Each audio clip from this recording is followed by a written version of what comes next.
Hey, welcome to the show. Welcome to the Council on Future Conflict, episode 653. We're talking Ireland is revolting and the Lebanon blues. Of note, this is the Lebanon in the Middle East and not the one due east of Nashville, Tennessee. Just in case any of my Tennessee bros out there are. Hey, by the way, is there an X translator for Tennessee and Kentucky bros? So that they can talk to the rest of the world, or is this just for regular Americans? We have walled them off for good reason. That's right. That's right. God love us. As a man from New York might say, Appalachian warlock. We obviously you got around the geofencing that the rest of the world has put on the holler, as we like to call it, down yonder in Tennessee. I don't know where that came from. Anyway, so you'll notice we're not talking about the Iran war because it's been paused, oddly enough. And there is evidence, there is good evidence that the pause is holding. We were skeptical. Oh, speaking of skeptical. Hey, there he is. We got our fourth for the day. Thank you. I'm not skeptical. Good grief. I'm hopeful. I know you are very hopeful. He always is. He always is. Yeah. So yeah, we've got Iran off the menu today, but we've got Lebanon on the menu. So that's you could say that's an offshoot of the current. In the military, we talk about branches and sequel. That's one of Israel's branch plans off of the main Iran war.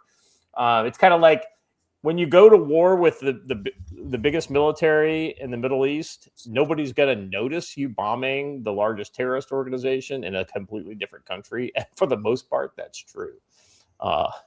Though, guys, once we stop dropping bombs in Iran, all of a sudden X is full of videos of Israelis dropping bombs. It's funny how that works. If I may, there's something in chat we probably should address real quick. Mr. Case says, how exactly is the pause holding? Isn't Iran mining the strait? No. Iran is not mining the strait. That is both a trick of what they said, as well as our media trying to amplify it for the benefit of the Iranians. Once again, the Iranians are saying that there are mines in the strait, as in they are claiming that they mined it over the last 30 days. We are also saying that's not true. We would have seen you doing it. But regardless. Now here's the ironic thing. These mines supposedly are there, right? It's a trust us, bro, kind of moment. Now, Joe, you've been kind of paying attention to the maritime action. How many mines have the ships that have gone through the straits over the last 30 days? How many have hit mines? Let me check my notes. None. That's 0. Right, none. So, despite evidence to the contrary, yes, Iran claims that there are mines in the strait. And despite not having any boats outside of a fucking Zodiac at this point, they continue to claim, and the Western media continues. You got to use your brain here on some of this stuff. Well, hold on. There's one more point that we need to make sure people get across, because you might not have looked at it on a map. But they also happen to claim that the mines happen to be everywhere except for a path that would lead you exactly through their territorial waters, where by international law they would be allowed to charge you a passage fee. Right. Also, any ship that could lay mines would have a superstructure built onto it that is absolutely required in order to get the mines into the water. We would see that, right? It would be a very unique looking ship or boat, because of the superstructure that has to be on the rear of the boat to make this happen. And we haven't seen any of those at sea. But I wanted to comment earlier on the Lebanon thing, and I would say this. If Iran really wants to stop Hezbollah and cut off their funding, they would launch missile strikes on Dearborn, Michigan. Seriously, a lot of money for Hezbollah comes from Dearborn, Michigan. You are not wrong, my brother in Christ. Yeah, I spotted one more that we should probably address before we get going, because it's not in the notes, and that's the selective service thing. Yeah, I'm sure people are freaking out about the Authorization Act, and that's because they were too young to remember the one before it, or the one before it, or the one before it, or the one before it. Everyone sends me all these freak out texts about, did you read the NDAA? Y'all, they're reauthorizations of what's been in place since the 50s. Stop it. Right? Just my initial understanding of what I saw, the only thing that may be different is it basically stops you from having to just go and register. You're just going to automatically be registered. Yeah. So using your social security data, right? Here's the deal, though. If you didn't register before, they could come and arrest you. And they had big, heavy drives that they used to do in, like, I know in high school, I was handed a card and said, here's how you fill it out, and here's where you send it. You better do that. Well, you couldn't get a job. Yeah, right. So employers were told to check for that, and then you couldn't get a government job, definitely, if you didn't have selective service registration. So, I wonder how many illegal immigrants have been asked if they have a selective service card or a selective service registration. So the only thing that's changed is they have removed an opportunity for you to fuck up. Yeah, it became just like voter, right? As soon as you turn 18, you go to renew a driver's license, you get registered to vote. Same thing with register for selective service. Yeah, it does not apply to the Amish. So no, they're just trying to create fear, uncertainty, and doubt. That's Well, it's the same thing they're doing in everything, and thank you for saying that. Absolutely. You're correct, Watcher. I mean, what people don't understand is this whole conflict in the Middle East is about who created hummus, right? It's like the Israelis are finally snapping, man. You got the Lebanese and the Iranians who use hummus and they claim it. And so this is about food. It's about cultural expropriation. Yeah. And before we move on from that, I did finally find a graphic representation of basically what all of these many different attempts to rile up any different part of the Republican base that could possibly be riled up.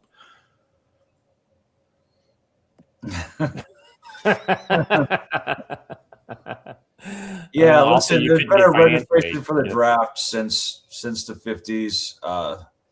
Stop freaking out about it. It's not new. They're not going to do a draft. I'll tell you what. Look, the draft's not real. It can't hurt you. But I'll tell you what is real and can hurt you.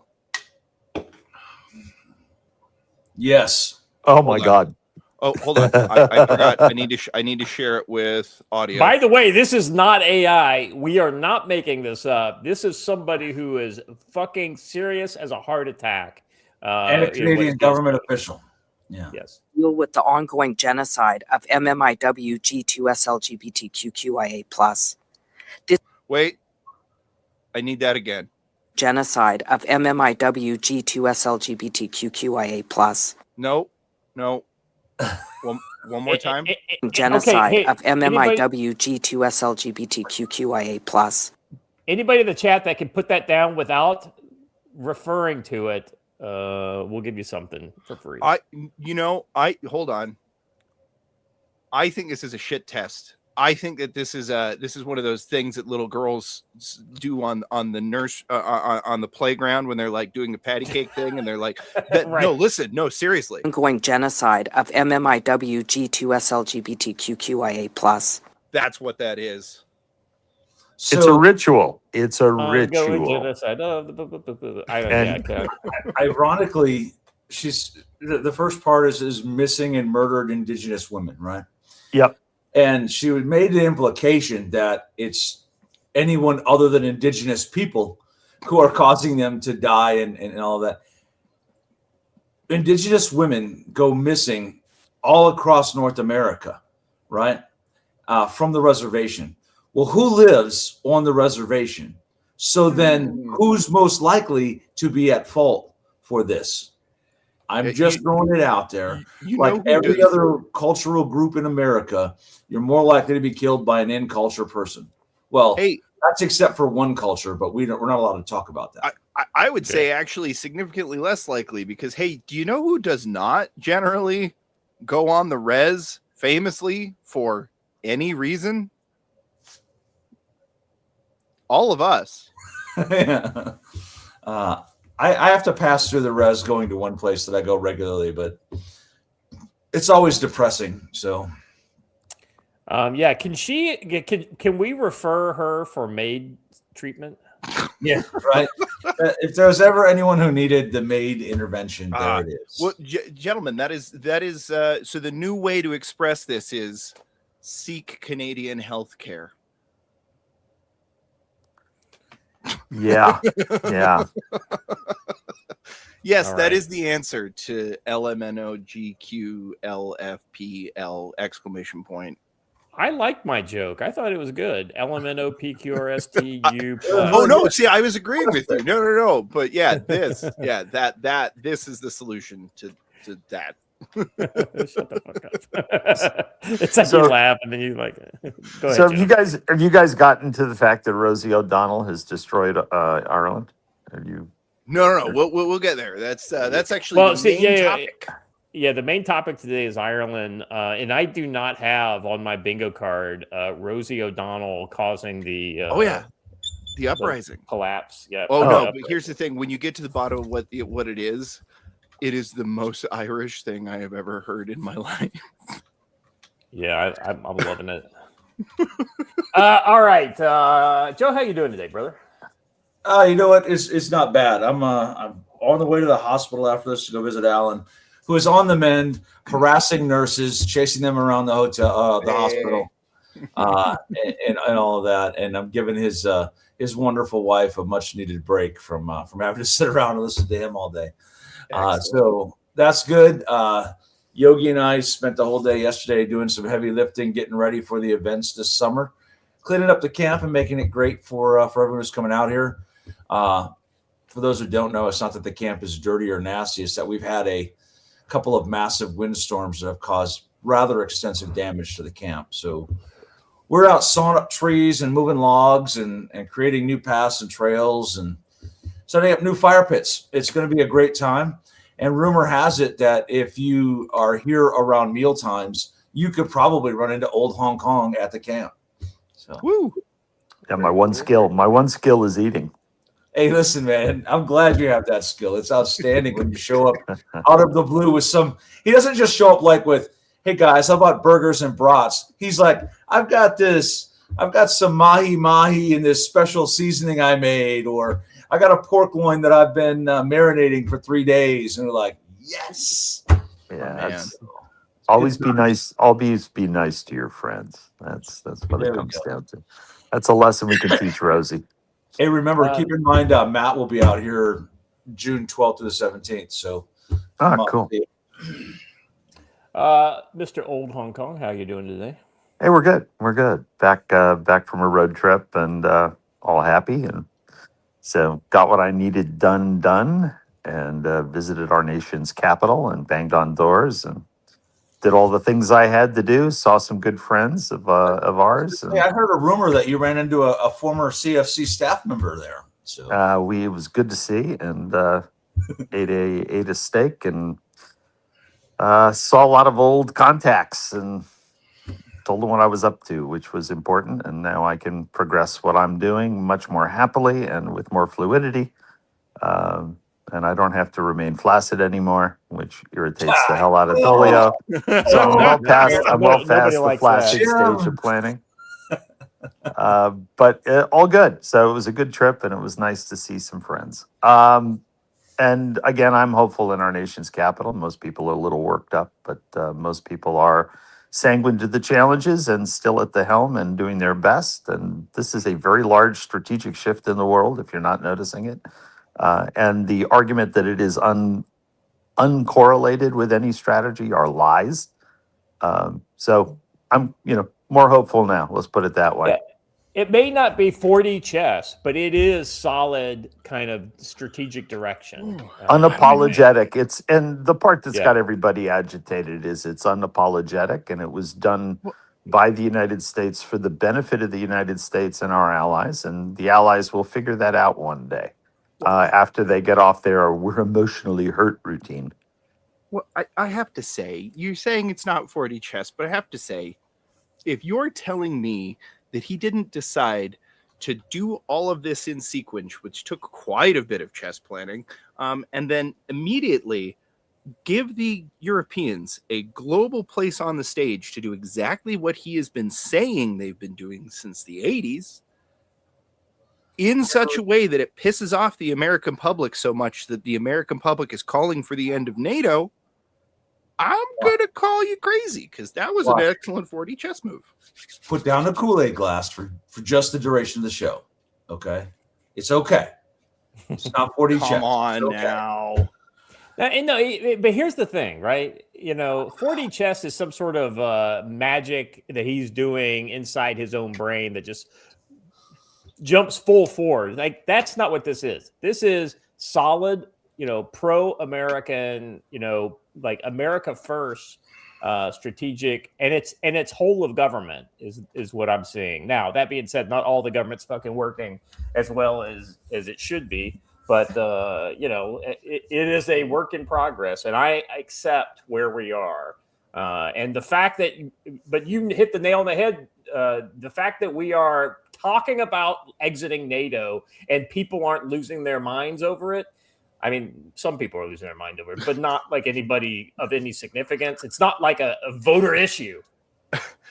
I'm okay with this. I mean, it's something we've been calling for a long time, right, Joe? So, yeah. So to bring us back, stop encouraging Jim and the word flaccid. Stop it.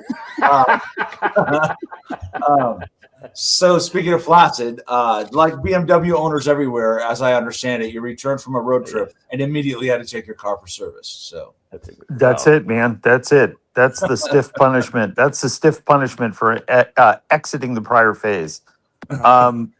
What I'm really intrigued by is the speed with which this has all happened, and what it's really done is it's disrupted people's comfort with their areas of operation, because they're being forced to do things in a way they hadn't done before.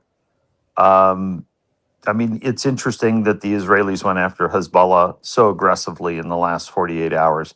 They know there's a clock ticking on that, and so they weighed the do we or do we not take out everything we know. And it's been interesting to watch the mantra, oh, they're destroying civilian homes and this whole civilian target thing. These are the same ninnies that got us to a point where we don't have nuclear power. All right. That's, if you want to explain this to somebody who's been around since the 70s, these are the guys who got the protests in the street for anti-nuclear war, anti-nuclear power, and the Greenpeace movement in its early days. They are Marxist agitators paid for by our enemies. All right. You don't even have to couch it. It's where they come from. These are the useful idiots. And man, they've been busy. What's funny, though, is, as you said, is the Americans now really couldn't give a shit. We are immune. We are immune to much of this garbage. And it's good to hear. I mean, you see people on the left and they're like, I'm not going to go out and vote or protest or do this. There's a small subsection of the population that is agitated, and it isn't who you think, And I think that as long as you understand that their relevance, both moral and objective, are, not a problem for us. The major cities are reeling because of these idiots. And I think everybody's going to realize it's not a sustainable model in the blue cities and the blue states. So, Jim, there's a question in the chat that says, does Old Hong Kong have a channel or any books? And I'm thinking memoirs of Old Hong Kong would probably be a pretty solid book. I'm just putting that out there. I'm just putting that bug in your ear. Yeah, thank you. But if put me down if I write a book about Marines in suburbia around Washington. You know what? I can guarantee it'll be 6 years late, but I'm not shining light on anyone here. Well, no, listen. You're certainly not messing anyone named Mark Sibley or anything like that. I've never seen the man. Heard he exists. Is there any real evidence that Mark Sibley is real? I mean, there is the video of he and I standing together that was on this channel. So he actually works with people I know, so he's a good guy. Everybody likes him. But his abilities as an author, I don't know. I've read the books. I like the books. The one poor quality he has is that he has this new plan that in every book I die in some horrible way. And I'm sure I brought that upon myself. But for those of you who are wondering, yes, I will return in Mongol Moon Book 3, briefly.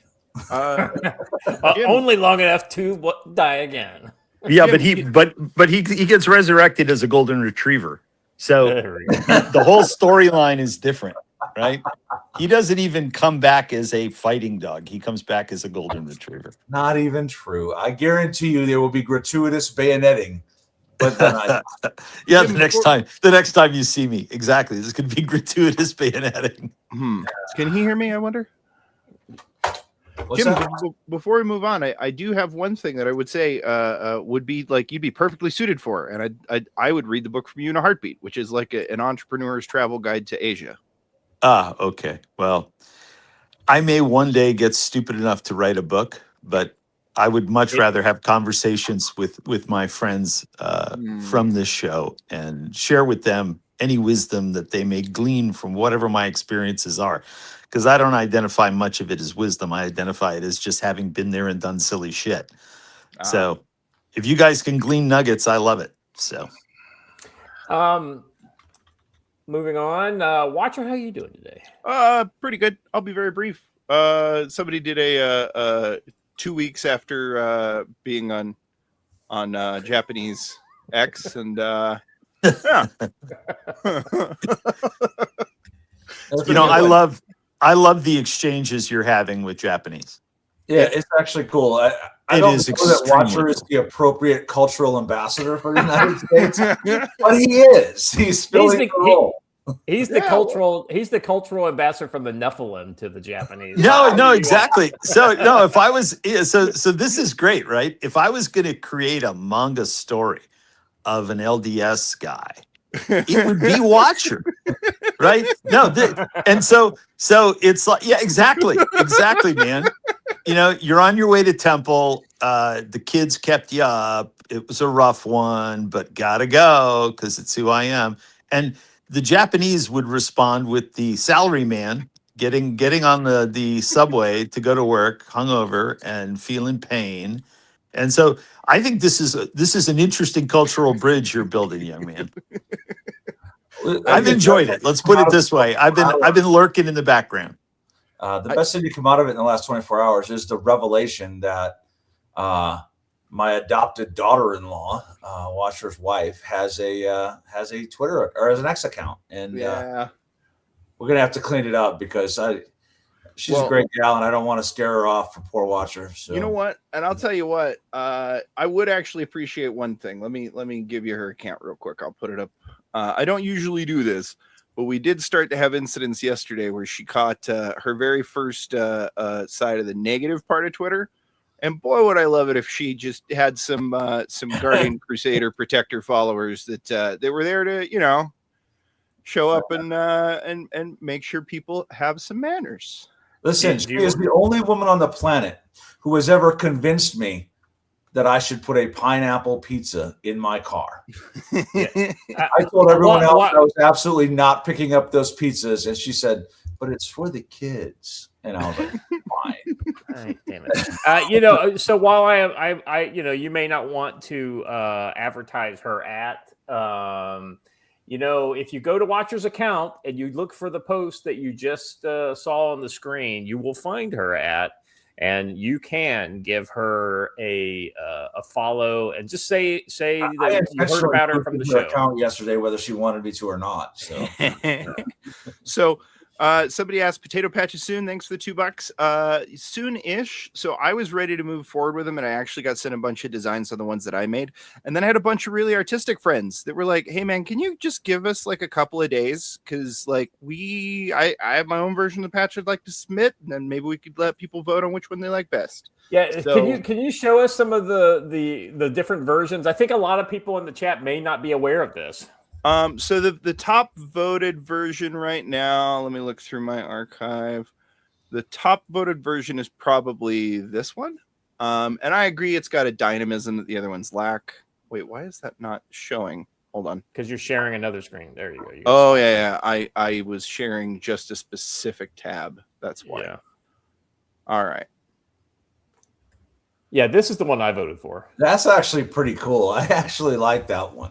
Yeah. I like it. Somebody made a joke and said, "Can we make it surf?" And so I put the Statue of Liberty on the carrier, made it surf. That was not real. That's not an official one. That was just a joke. Yeah, but see, this actually, outside of the potato piece, right? This looks like something that you would see as a real patch. Like, Yeah. you know, Maybe like a patch you would get for going to an exercise or something, right? Yes. yeah. I want to write a book about this. All right. There you go. This is a universe I could write a book about. No, This reminds me, we should wait a second. Do I hear a business opportunity that we should all jump in on? I think an anthology that takes place in the Potato Treaty Organization. I kind of like this. Yes. You know what? I would do that. This requires a book. Okay, guys. There's a parallel universe here, Tolkien. Yeah. So what? And you even have a dwarf. You guys have a real dwarf. All right. Think about this. I mean, how many people get this? This is unacceptably silly. A reconnaissance dwarf exists in our group. You think he's in, Joe? And a hunchback. No. No. It gets him one step closer to the land of the real Baofeng. You know. Boy. It's Bufang. You gotta get right. We should probably consider designing a limited edition patch or sticker or something for those who come up to Mountain Readiness. You know what? Yeah. Ooh, that's a great let me idea, tell you, too. I am way more on board for doing these kinds of things now that this is a matter of like an hour for me rather than being a matter of like many weeks of talking to artists and back and forth things. Oh no, agreed. AI is magic. It really, really is. Yeah. Here's the thing. The irony is that the only artist I have been consistently paying to do things like this has died, and now I don't have a go-to. I don't feel bad about not using my go-to artist anymore because I can't go to him anymore. Which, by the way, let's say on the show with his lack of emotion to somehow turn Xevius's passing into a good thing. Well, no, I mean, I love the guy. I wish he was here so I could give him $500 to design another patch for me. You know what's the craziest part of this about this specific conversation before we move on to this $5 is that Xevious was the only artist that I knew of that was fully encouraging everybody to please use AI art. Just like, hey, remember, you have to have somebody touch it up before you send it out. Yeah, basically now what you do is you make what you want on AI, you give it to an artist and say, please turn this into a file that I can then send to a printer. Because let's be honest, all these AI files are not print ready. By design. Yeah. So somebody asked a question about Mountain Readiness West. I want to mention something to everyone who might be coming here, and a lot of you are driving, or unless we are flying in and then driving. This camp is very easy to drive right past. Yeah. But you won't have cell phone coverage to call and ask how to get there. So make sure you print off directions. And when you start to get close to mile marker 59, understand you're at the camp. So and this is where you remind everybody to have available paper maps. Maps, absolutely. Yes. And know how to read them. I'll admit it. I live here and I drive right past the camp all of the time. So and a really good thing to find Camp Ponderosa is a spectrum analyzer. It will spike as you pass the gate. There will be some radio activity as you pass by the gate. I don't know what it's called. Especially at Mountain Readiness. An interesting rule of thumb, either direction you're going is you'll pass a gas station where you will have cell phone service, and then you'll go through a long patch where you don't. If you pass another gas station, you've gone too far. That's true. I'm squarely between the two gas stations. That is correct. And be careful not to hit the bears, the elk, the deer, or the mountain lions. And listen, now there are both kinds of deer have moved into the area. Like a big pack of muleys has moved into the area. So now you've got like a deer turf war going on in the middle of it. So you spend more of your time dodging deer in the road than you do anything else, or elk. Deer, you got a deer battle. Sounds like when I would watch my wife and daughter scrap. It's the deer battle. Right. Yep. That's what I used to call it. I went to Yogi's for dinner the other day, Jim, and there was down there by his place. There was a herd of over 100 elk in this field. Wow, that's so pretty. Wow. It's amazing. They are stunning animals, I have to say. All right. Let's get to this $5. I guess we keep skipping it. Yeah. So Lance Corporal Veteran for $5 says it's not real. So socialists engage in manifest magic to create issues that don't exist because socialism can't exist with oppressed and oppressors. So he's going back to the LMNOP QRSTUV plus comment, and they understand the power dynamic, but the problem is most of the people who want to get power, and in order to get power, you have to be oppressed within their dynamic. And all the people who want to get power tend to be white women. So they make up the most inane things to support. And this is the reason why you see the same fucking white women over and over and over again supporting all the same fucking stupid things. I refer you to Greta Thunberg as a perfect example of how they jump from one topic to another. And, you know.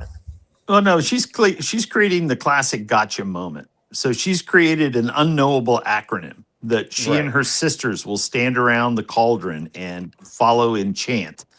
And when she's out in public, she will force people into a corner by claiming they don't know it. And then they will excoriate them for their insensitivity. And in Canada, that's a successful mechanism, right? Because of the way they prioritize their government. Yeah. And so it's you know, this is the mean girl play.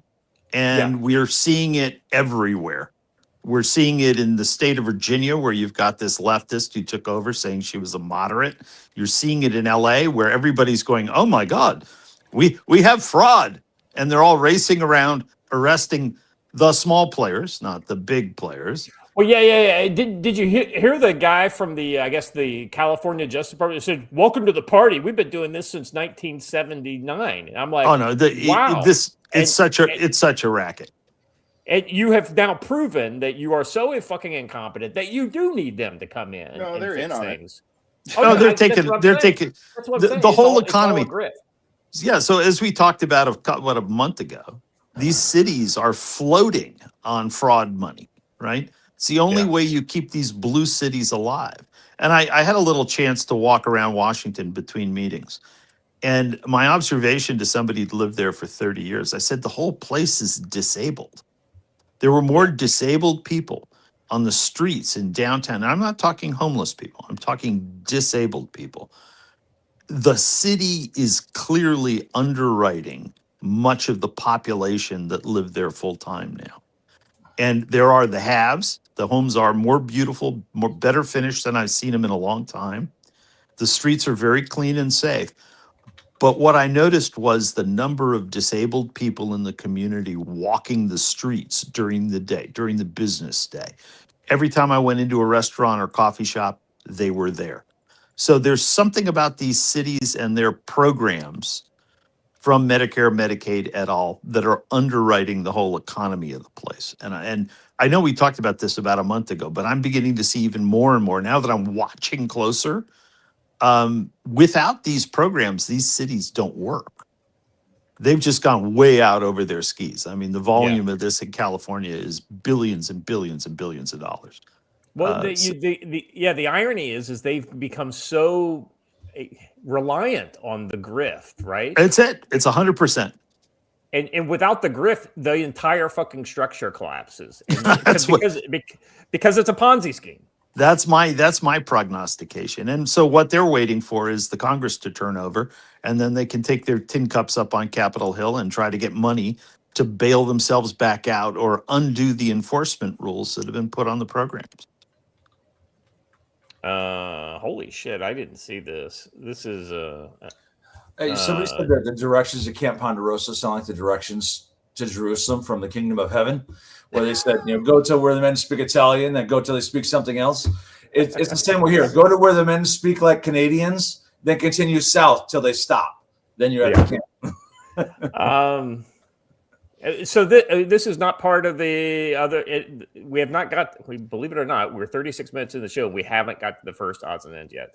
That being said, listen to this. In a stunning development, NATO has agreed to help secure the Straits of Hormuz. NATO Secretary Mark Rutte indicates that a coalition of around 22 countries, mostly NATO members, is coordinating to ensure free navigation through the Straits of Hormuz. The bottom line, or the hitch, they won't be ready to deploy for another 9 months. I added that part, but yes, it's so funny when we start throwing our weight around. All of a sudden, how after these national leaders get their digs in, I'll share this link if you guys want to. Yeah, sure. Start this as the first odds and then. You know, while I'm pulling it up, they can try all they want, but like Britain has, from my understanding right now, one destroyer that they can send. It's too little, too late. We should still fight. This is Rutte desperate. He has talked to Trump now because they met, and Trump has told him to listen. I'm fucking leaving NATO. I mean, that's what we're doing. I think that's his plan at this point, to try to enact that. Now, it's more than just the president waving his magic wand and leaving NATO, right? Which is why we're just doing the whole pulling out of bases from countries that we specifically view as unhelpful at the moment. Yeah. I like how this says willing to help with the strait if we can. If we can, right? We may not be able to. That's why that was. Anyway, so let's listen to what he says. The United States needed in Iran. Some allies were a bit slow, to say the least. In fairness, they were also a bit surprised to maintain the element. Stop. No, you weren't. No, you weren't. OSINT accounts all over the world knew this. Guys, do you remember the title? If anybody remembers this, the 2 shows before day 1 of the war, you know what our title of the show was? Iran, you're next. Yep. Like, I mean, this was not some like magic call, like, you know, like we called the Russia-Ukraine war pretty, you know, we were way out ahead of the curve on that one, right? Like this one was not like we were out ahead of the curve. We were just saying the exact fucking same thing that a lot of the OSINT accounts, because we could see the writing on the wall. There was no fucking surprise here. Yeah, and remember, we were flying those from America, and everybody was getting those updates because they saw them leaving here, and they were landing and staging over there. You knew what was coming. Yeah. All right. Let's for the initial strikes. President Trump opted not to inform allies ahead of time, and I understand that. So the White House now looking at possible punishments for some NATO allies, according to a piece in the Wall Street Journal today. Quote, the proposal would involve moving U.S. troops out of NATO member countries deemed unhelpful to the Iran war effort and stationing them in countries that were more supportive. It came time. First of all, base in Romania, here we come. Yeah, I was going to say, first of all, why did we ever continue to have a base in Rota, Spain? The beaches. Yeah. It's a nice place to have a naval hospital. Unfortunately, they're inundated with boats of immigrants coming across the Straits of Gibraltar now. Submarine support when they didn't have as much range. I mean, all sorts of reasons. But yeah, it's an antiquity. It's OBE at this point. Yeah, it's an artifact of a prior set of requirements. I mean, this whole thing by Rude. Yeah, we're not telling them. If you tell them, they put drag on the program, right? So if you go in and you brief NATO, you get into this bureaucratic swirl, and then the leakage puts your whole program at risk. So the speed with which Trump has done all this stuff, and I should say Trump and the Department of War and Department of State moving in concert, right? They've never seen anything like this. This is a different paradigm. And they're very angry because they've been left out of the loop before a deal gets done. but it's because these guys know that if you pull them into the loop, it lowers the chances of success and it puts friction on the deal. So yeah, they're butthurt, and they're tied. They've been spending all of the money they've been spending has been focused on arming Ukraine, right? So everything they produce went to Ukraine, and they're at 2.5% of their GDPs. They need to be at 5%. They know that. Everybody's dragging their feet. There's a lot that needs to go on in Europe so that Europe can defend itself, and more importantly, participate in global stability, right? What's missing now is they're not participating in global stability. And then they'll say, oh, well, that's Trump. Trump did that. We didn't do that. It's not our war. It's your oil, though. And then they'll say, well, we've got green energy. And let's just look at Ireland. Perfect example. It's the poster child. Yeah, let's see how that's working out for you guys. And they're a classic model for Europe, which is we don't have any plans for this. We don't do domestic energy because it's icky, right? That's the magic we're watching. And countries have been horribly irresponsible. And that's the part that can't go on. We'll see. All right, let's get into the actual odds and ends here. First things up, this is one of those kind of like, stories. This is from an account called Britain is Breaking. U.S. Border Force has arrested 4 British nationals who were trying to enter America illegally. I can't believe it. I mean, like, we like the Brits. Why wouldn't, like, what are the British men's names, I hear you ask? Well, they are Ali Mohammed Al Abdullah, Hamid Mohammed Nagy, Ibrahim Ayub Khan, and Mohammed Sultan Salah. Yeah. Oh, no. Wait a second. Yeah.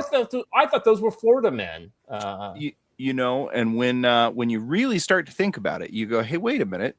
Isn't the British tourist visa to America incredibly easy to obtain? Wouldn't there only be a couple of scenarios under which a British citizen wouldn't be able to basically just say, hey, I want to come to America and get issued a passport for it? What would those scenarios be? Man, I think the forces of potato need to take these guys into custody. And interrogate them with chopsticks and bad food. Yep. Yeah. Well, maybe bamboo shoots under the nails and it's a mission for potato. That's exactly right. I hear these names are every bit as British as Scheinbaum is Mexican.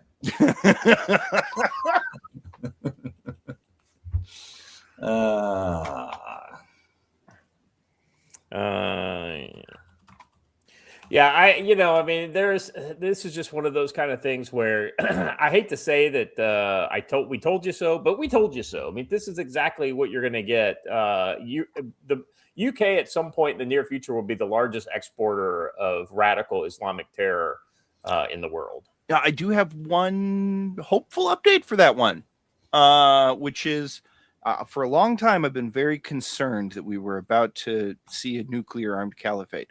But after some research, it turns out that their irresponsibility in their defense spending comes to our aid in this sense, gentlemen, which is that the last 2 times that Britain tried to test their nuclear delivery vehicles, they failed because they were not properly maintained. Well, getting back on the potato thing, I mean, I think this is how you bring back without causing controversy. If we can export these guys to a holding unit falling under potatoes jurisdiction, maybe it's Unit 7. What is it? Unit 731. We reactivate Unit 731, the Japanese torture experimentation unit, and we could send them to that.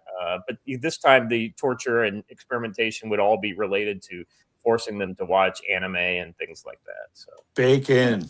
Anime about bacon. Hear me out. All right, moving on. Speaking of being cooked. California. No.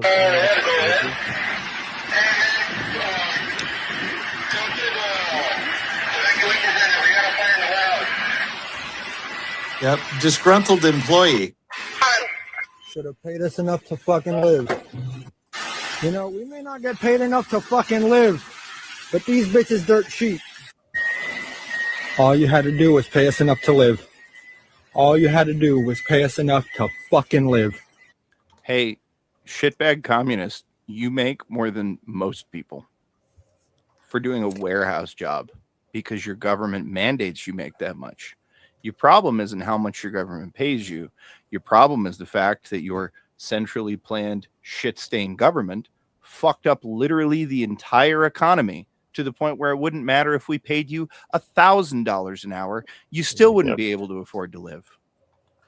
Let me read the post here. Disgruntled employee starts massive fire in a 1.2 million square foot warehouse in Ontario, California. I honestly thought this was in Canada, until you guys brought it to my attention before the show. Everyone did. I know. California. So 29-year-old Chamel Abdul Karim. Interesting name, given he has zero accent. So he's definitely like raised convert in America for sure. Yeah, he's a convert. Okay, that's what they say. He was arrested on arson charges for setting a Kimberly-Clark warehouse on fire. He apparently filmed himself on Instagram setting toilet paper packages in the warehouse on fire. You may not pay us enough to fucking live, but these bitches dirt cheap. There goes your inventory. Abdul Karim apparently said, all you had to do to pay us enough to live, all you had to do was to pay us enough to fucking live. The warehouse is the size of 11 city blocks. In total, 175 firefighters, 20 engines were on the scene trying to put the fire out. No one was injured. Now, here's the irony. Jim, you're a worldly businessman. When it's all said and done, how much damage will this do to this company? It'll do no damage. They'll just take it as an opportunity to raise prices, and they'll get a stack of money from their insurance company. Their insurance company will basically, and if I was them, I would take the value of the California asset and I would put a distribution center somewhere in Arizona or Nevada. Yes. And get the hell out of Ontario, California, because it's such a screwed up state. And then the person making $32 an hour walking around on the midnight shift at a tissue warehouse will be happier than a clam because they'll be able to own a house and pay for gas for their car at half the price that they do in California. So, yeah, this is one of those things of if you let infrastructure rot or infrastructure gets broken, there's no incentive to reinvest in it. We see it across Europe. We see it in Canada, and we see it in states like California and New York. Yeah. And listen, the risk level of events like this absolutely goes into a decision as to whether or not to rebuild and where. Yeah. I'll go put this, just like Jim said, somewhere with a lower risk, with less leftist activity. Yeah, and there's less financial risk, and there's also less social risk, right? I mean, California is a hotbed of freaking crazy. So is New York. So is Illinois. I mean, you can go across. You literally go across the map where there are socialist crazy people running the major cities. You have a problem, and it's not theoretical. Response to these cities like Seattle and Portland saying, and New York City saying, well, if you take your business out, we're going to seize your business. We're going to pursue you. There's no legal basis for that whatsoever. But the states can do it though, right? Because they have that authority. So even if they're wrong, you're going to end up in court for years fighting these people. And the billionaires and millionaires that are bailing out of California, mark my words, Sacramento will come after you with subsidized lawyers, and they will dog you for years. Yeah. So you better be prepared to defend yourself. Because they'll probably lose, but they will have punished you through the process. Absolutely. Well, what they hope is that there's capitulation. Yeah. Appalachian Warlock raises an interesting question that actually goes to where all of America is headed. But it says, wouldn't justice be served if they handed him over to all the people who lost their jobs? No. In my opinion, justice is served, and I'm going to say the unpopular thing here. Justice is served in a situation like this where this guy doesn't get arrested. You go, oh, you started it. You're on film starting it. We can all see you doing it. You did it for political reasons and you think this is funny. All right, cool. Turn on your camera and walk back inside. The doors are shutting. Yeah. Well, that's sort of what he was implying, but whatever. This is classic, yes. Milt. I'm sorry. I think it goes without saying. I don't have to explain it. That's exactly what I'm going to do. Yes. We're the office on fire. I will take my rubber checks to a competing resort. Anyway, yes. Hunt's Dirty Roofer in film. Hunt's Dirty Roofer for $5 over on Rumble says, Jim, over and under that in 7 years, that 11 blocks of space is left vacant, if not fully demolished. I'm thinking 75%. Yeah, exactly. It just, nobody's going to want to put anything in there. And we're entering the age of fuel costs prohibiting delivery. So if you try to move a box via the postal service from coast to coast, man. Don't get me started on that. Oh no, dude. it's absurd. On it either. There is no concept of cheap box shipping left in the United States. So just to put a bow on this, he is upset at the company, right? So will this impact their revenues? Yes, it will, because if they're not now, but on the other side of that, that's about the only downside is like current year revenues, right? But on the same balance sheet, they will have the insurance payment, right, which will cover the entire cost of both facility and all of the stuff that was in it, the inventory. They will not rebuild that. They will rebuild it. This is the perfect excuse because, when you're tied to a state like this, it costs a lot of money to move a facility. This is basically a home. You have done this corporation a favor by doing this, my good sir. Actually, yes, you've made it much easier for them to leave. Yeah. You made it much easier for them to leave. So well done. I don't know. Maybe he was maybe this is an inside job, Joe. This is the corporate big. Just too stupid to realize he was actually serving the corporation. Or like many other Muslim converts, he's too fucking stupid to understand what the fuck he has gotten himself into and what he's fucking complaining about. Lance Corporal Veteran for $5. Kleenex, Huggies, Kotex were the brand products that were lost in the warehouse fire. That's diapers, tissues, toilet papers, and tampons. Things that regular working people consume. Shocking. Remember the great paper towel and toilet paper shortage of 2020? Yeah. And then you'll remember this guy. Yeah, exactly right. This is how that happened.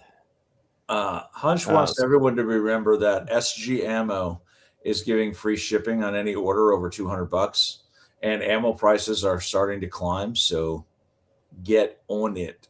Do the thing. Yeah, maybe I need to have a loop drop shipped to my parents' house so it's waiting. Well, listen, we here at Camp Ponderosa, we do offer ammo storage with the understanding that one, there is a 10% surcharge on all ammo, and two, should it be needed to defend the camp, we will use your ammo first. There you go. All right. So you've got ammo lockers and whiskey lockers. Man, I have a whole entire locker room that we built downstairs. I think there's a future in that, man. I'm just saying, yeah. A private club is what I'm exactly. Hearing, there's a future in that. You can have your own locker. Speaking of whiskey lockers, I am currently in contact with Willie from Willie's Distilling about him maybe coming here for Mountain Readiness and perhaps the other event too. So there's a need out there to teach people how to use small pot stills. Teaching people how to distill liquor. Mm-hmm. It's an important skill that isn't clearly understood. I think a class on distillation would be very interesting. Listen, he's a good distiller. He knows the stuff. He ran this fundraiser that he invited me and Alan to, and he was brilliant because the fundraiser began with a whiskey tasting. So by the time they started the auction, you were at least at a minimum, every single person was 3 shots in. So it really drove up the amount of funds we were able to free out of people's pockets. Can I just say that we happen to know an engineer who has experience in making large-scale distillation. Well, that's why I say that, because I really think that your dad and him will nerd out in a corner, and they'll be best buds. So, yeah, that'd be interesting. I think it's a necessary skill set. And if you go on the internet, they sell micro stills for the home use, and there You know, are rules that allow you to make liquor. Yeah, they're great. You Oh, yeah. mentioned whiskey lockers, and Costco just donated to me like 70 small lockers from their employee locker room. Huh. Boy, they're just the size for a couple bottles of whiskey. That's Well, what here's the crazy. Real quick, the other part I want to add to that is there's also a nearly unlimited amount you can produce so long as you're not using it for drinking purposes. Well, but see, the irony is that we joke about making our own whiskey. Let's be honest, homemade whiskey is almost always like this fucking like it's like paint like paint stripper. That it doesn't have to be whiskey. I was just to say you must be having bad whiskey. Listen to me. That being said, I'm comparing it to fine Kentucky bluegrass that's been aged for 12 years.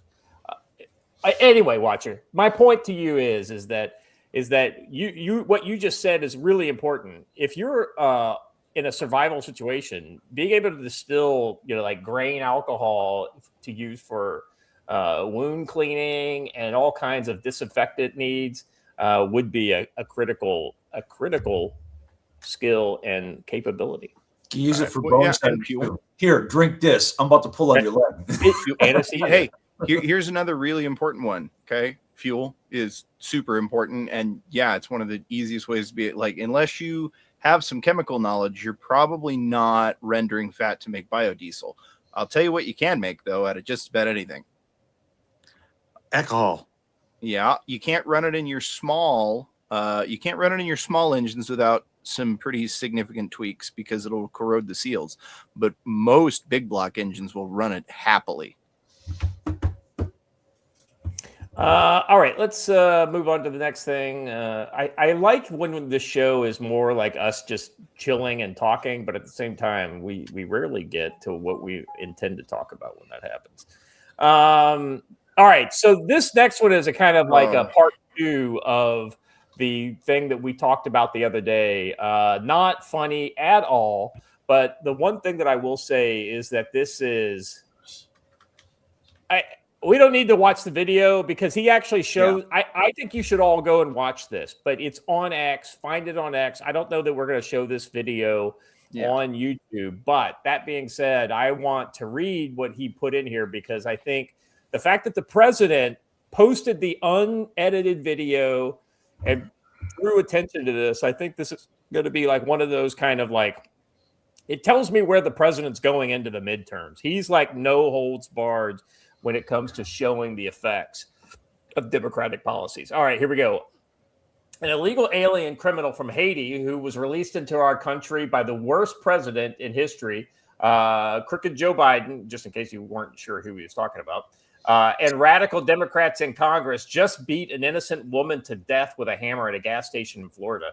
The video of her brutal slaying is one of the most vicious things you will ever see. This animal was allowed to stay here because the Biden administration granted him and all Haitians temporary protected status, a massively abused and fraudulent program my administration is working to terminate. But deranged liberal district court judges, we need to bring back wide-scale impeachments, by the way, district court judges are standing in our way. This one killing should be enough for those radical judges to stop impeding the administration's immigration policies and allow us to end the scam once and for all. To my fellow Republicans and frankly, all common sense Americans, never forget that Joe Biden and the Democratic Party turned the United States of America to a dumping ground, allowing tens of millions of criminals, lunatics, and mentally insane from all over the world to pour into our country, totally unvetted and unchecked through our wide open borders.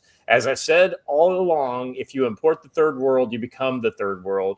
And that's what happened over the 4 years of the Democratic control. We are rapidly trying to reverse the decline through deportations. But if the Democrats are ever given another chance at power, they will immediately reopen the border and allow Americans to once again be a safe haven for criminals. Please say a prayer for this innocent woman's family. We will ensure quick and severe justice is served in this case. I don't recommend you watch the tape because it's so terrible, but I felt I had an obligation to put it up so that people can see what the Democrats are protecting and wanting to come to our country, even now, after all we've been through. Again, viewer discretion is advised, not for children, President Donald J. Trump. I think this is key that regular adults are exposed to this, because this is exactly who they want to come here. And listen, when a court rules that this person is mentally unable to face trial, understand that if you're not able to face trial and you're killing people, you should not be able to be free. You should not be on the streets. Right. So that's just all the more reason to incarcerate this person or remove them from the United States and hold them until you do. It's ludicrous that we allow this to go on.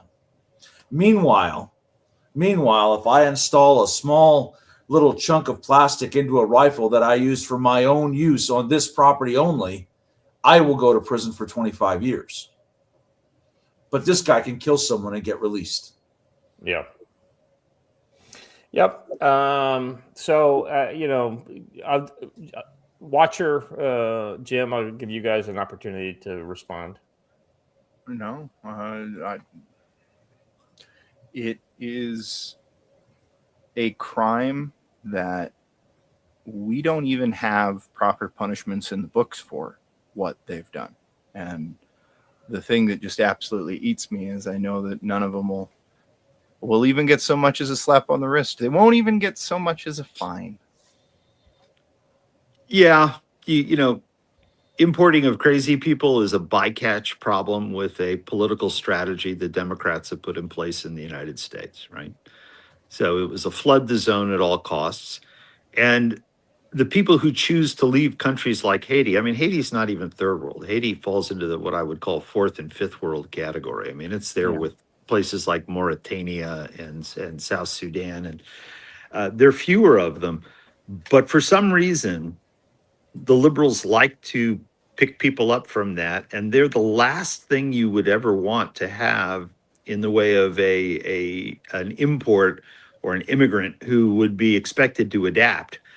Those countries are also very intolerant of crazy people, and we're seeing this worldwide.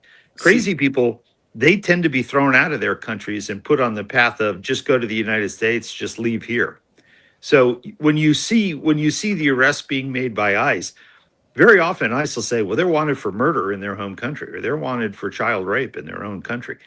The reason they left is one of they didn't have a choice. And so we end up with the dregs. And we saw this out of Cuba during the Marielita boat lift, right? They emptied their prisons.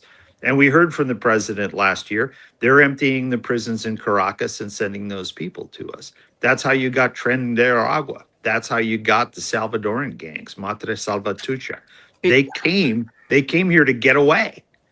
If I may, I agree with you on a lot of that. I think that there was quite a bit of organic stuff with people. Like, look, it's just like Mexico, right? Like, where do people in the U.S. try and head to when they're in trouble? They try and run to Mexico. But I think that it sounds like your thinking is very much in line with Occam's razor as to how we got here, and it must have. Don't ascribe to malice what's easier put to incompetence. I have to say, with the Democrats, that's Hanlon's razor, but Hanlon's razor. Thank you. What I'm trying to say is essentially, no, they don't get the benefit of that doubt anymore. And specifically, when you look at it, they made it easier to get out of countries that were specifically sending us crazy people. And they specifically put those people on planes and sent them to non-highly democratic areas. Agree with you. They were literally using them as weapons. They're using them. They're using them for purposes of destabilization to benefit their electoral capacity. Yes, absolutely. This was planned and coordinated, and it was coordinated with religious nonprofits across the U.S. and funded for the purpose you just described. So there is malice, right? It's not all happenstance. And when I say bycatch, if you bring 1,000 people in, 30 or 40 of them are going to be certifiable lunatics, right? So what we're dealing with is they brought in whoever the hell they wanted from places where there were lots of people they could pick up and bring in and push the compassion button on the acronym building crazy left-wing women. And they've been very successful with it. So they look at it as a success. We look at it and said, holy shit, we have a generational crisis across the country. Yeah. That's before we move on. These Ackerman handling guys need to stop leaving razors all over the place. Jesus. I know, right? Somebody's gonna get hurt. One of these patients might find it. Well, you saw there was a fight. Where was the fight? It was in Wilmington, North Carolina. A young Marine had his throat slit in a fight. Yeah. You're seeing a lot of this kind of just mayhem kind of violence in some of these towns. The kind of violence, I mean, the concept of machete attacks. You know, you didn't have machete attacks here in the 1970s and 60s. It was a rare thing. You know, and Right. now it's like, okay, what happened? Somebody slit a guy's throat in a bar fight in Wilmington. These things just stand out sometimes. They're anomalous, and they're appearing to become much more common. And I'm not a patsy. I know there's a lot of violence out there, but just the nature of the violence has taken on a very it's throwback kind of violence. It's primal, and it's absolutely random, right? It's not like there was a goal in mind. You just decided, I'm gonna go stab somebody. Yeah. So what? So I see a brawl, I go the other way. Clearly, somebody saw a brawl, stepped in, used a straight razor, and slit a young guy's throat. Yeah. The need for that kind of thing is just not on my radar. It's clearly on the radar of a subculture in the United States, and it's ugly. At this point, Irina Zarutskaya would raise her hand if she was still able to. Yeah. Literally was doing nothing more offensive than sitting on a train while white, and was killed. And people might fault me for saying while white, but the killer himself literally said that's why he stabbed her. Right. Yep. Well, and the irony there is that he was competent to stand trial all those times leading up to this event, but he does this, and all of a sudden he's not competent. Yeah, you know what? Let me address that issue. When I raised the issue of he never should have been found incompetent, everyone said, "Oh no, but it's okay because he's in the custody of the federal government and he's still going to face charges." Yeah. No, it's not okay. The court still should not have ruled him incompetent to stand trial. Yeah. He was competent enough to make the decision to kill someone based upon their race. That meets the legal definition for a hate crime enhancement. So you can't say he's not competent when he said, "Hey, I killed that white girl." No, look, as long as we're here, my other favorite part of this is looking at the list of his 15 prior charges. Competent. That's what Scott was getting at, Yeah, that's exactly right. You could always just send him to Canada and they can self-euthanize. So well, no. See, he's black, so he won't even be offered that. No, yeah, he would not be offered it. It's interesting to see the racial makeup of folks who get offered assisted suicide. Yeah. All right, let's move along. That's, like I said, depressing, but I think it's important, A, to see that, and B, to see what the president said about it. All right, this next one, Joe, I'm reliably told that you can't have mass shootings in California because they have a good gun control there. That's what I'm told, at least. Okay.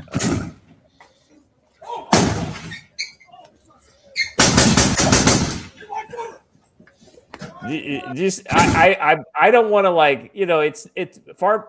You can show that on repeat. Maybe take the mute it. But Joe, I mean, far be it to me for talk about how somebody under fire responds.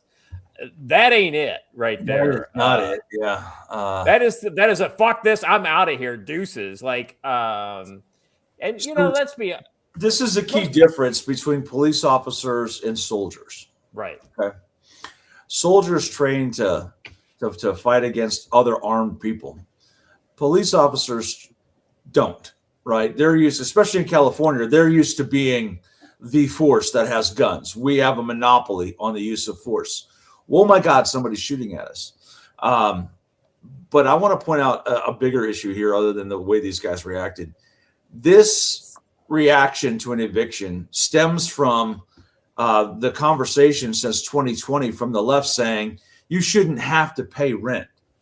You should be able to live rent-free. The rent moratoriums did this, but the landlord does still have a right to collect money for the use of their property. And this is the inevitable result of that. Yeah, I'd be curious how long this had been going on. Yeah, I guess it's been like a month and a half or so is what I had read. Yeah, but I mean, you don't get to eviction in a month and a half. We're talking how long the entire drama has played out. And I imagine the California courts, it's been a couple years. Yeah, I would imagine that's right. Good analogy. Jay Clark says they're like the cops from Demolition Man. Did you get rid of the other one that I put on that?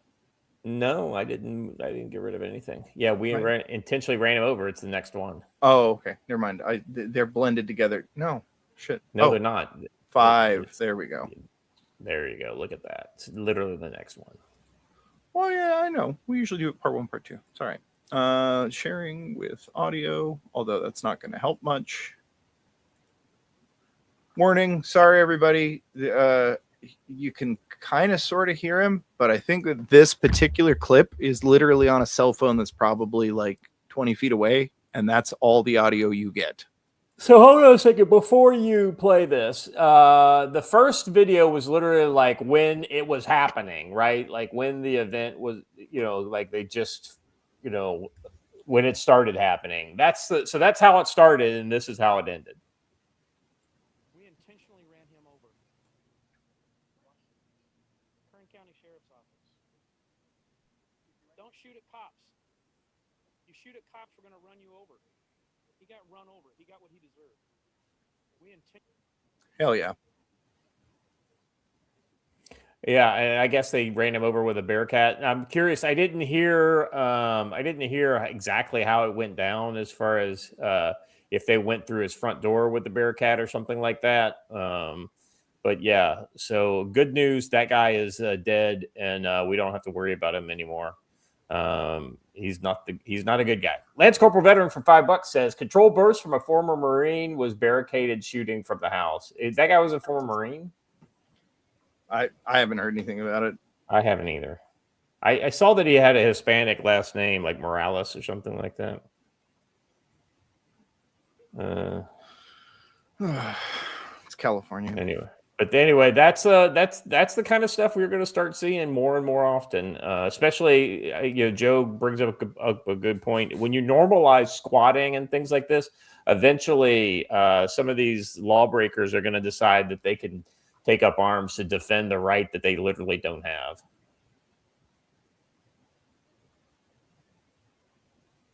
All right. This last one is a little tongue-in-cheek, but hey, this is very. You could make some funny parallels to it. I'll just present it without commentary. Watcher, this is your post, I believe. You want to talk about this? No, I don't. No, I think Joe brought us this, but I did look into it. Massive chimpanzee group in Uganda has reportedly split into rival factions and has descended into a deadly civil war. Now, let's see, chimpanzee war. There was a post on this that actually laid it out like a military conflict. I want to see if I can find that, and we can maybe even do a map segment. Is it this? Oh yeah, here we go. No. That's the one from the 70s. All right, I'm putting in the private chat right now. This is our first map segment of the show, or maybe the only one. All right. Oh, hey, look at that. That's official. I'm monitoring the ongoing Nagogo Chimp civil war in Kibale National Park. Chimp Group Central appears to be on the verge of routing. They're retreating from the primate lodge, and their alpha male Morton appears to be heavily wounded, perhaps KIA. And let's see, we've got the map here, blowing it up. So in the north. Basically, you got the Ngongo Chimp Civil War assessment. This is as of the 9th of April. And you've got the Chimp Group Center, that's with the blue Morton Square here, has fallen back. The Primate Lodge is along the road in the middle. And Garrison, General Garrison, Chimp Group West, Alpha Male Garrison launches broad offensive towards the Primate Lodge. Penetration of operation depth threatens females and infants. So evidently this, I'm going to continue on with this post. They're really funny. The Chimp Group Center Secretariat has released a statement claiming that Morton is unharmed and is currently directing combat operations from his command post. Claims he was incapacitated or vile enemy propaganda.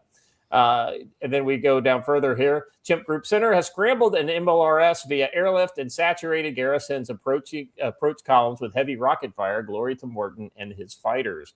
I'm here for it. This is exactly the kind of civil war we need breaking coverage of.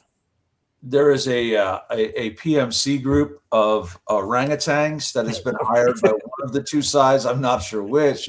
To come in and assist with securing supply lines. That's exactly. The best reply, I'm sorry I was out, I don't know if you showed it or not, is the one that's got Danny Archer on it. It says, "This is Chicago." That is beautiful. Yeah, I say, this is Chicago. It's just crazy. However, there has been a historical analogy to this, that the last time there was a chimp civil war, there was another civil war broke out amongst humans. So it's interesting. Yeah, there it is. This is Chicago. I told that guy he earned a follow for that, and that was the best reply to the whole thing. That was I don't even mean for this. Patrick put on there. He goes, "The chimps are fighting in Africa. Sounds like a Tuesday." That's really good right there. Anyway, so a lot of ways to kind of draw parallels between real world situations and the chimp civil war. There's a use for the vegan MREs right there, if I ever heard one. Wait.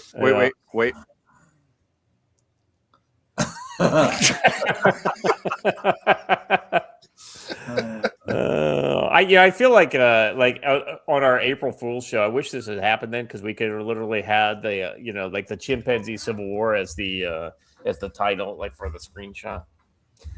All right. Which chimp group is getting USAID money? Ironically, Jake Clark, just like every other conflict in the world, both. Yeah, I was gonna say, how is this our money and also our money? One of them's getting money from USAID. One of them's getting money from the National Endowment for Democracy. You know what's funny is that I bet if we dig into it, that's probably not even that far of a stretch, because I bet we are giving conservation money to whatever group is supporting both, like different tribes. I'm gonna laugh so hard when that ends up actually being true. I think it's the Israelis, man. The bonobo versus and gorillas get involved. Well, the bonobos are just all off having sex, so it's kind of like they're not even. But the gorillas are literally like the Americans of the primate civil war. Well, the gorillas are like, I'll enter the war on somebody's side, but I got to get paid. That's exactly right. All right. This is a little bit of commentary on the previous story here. I thought is worth hearing.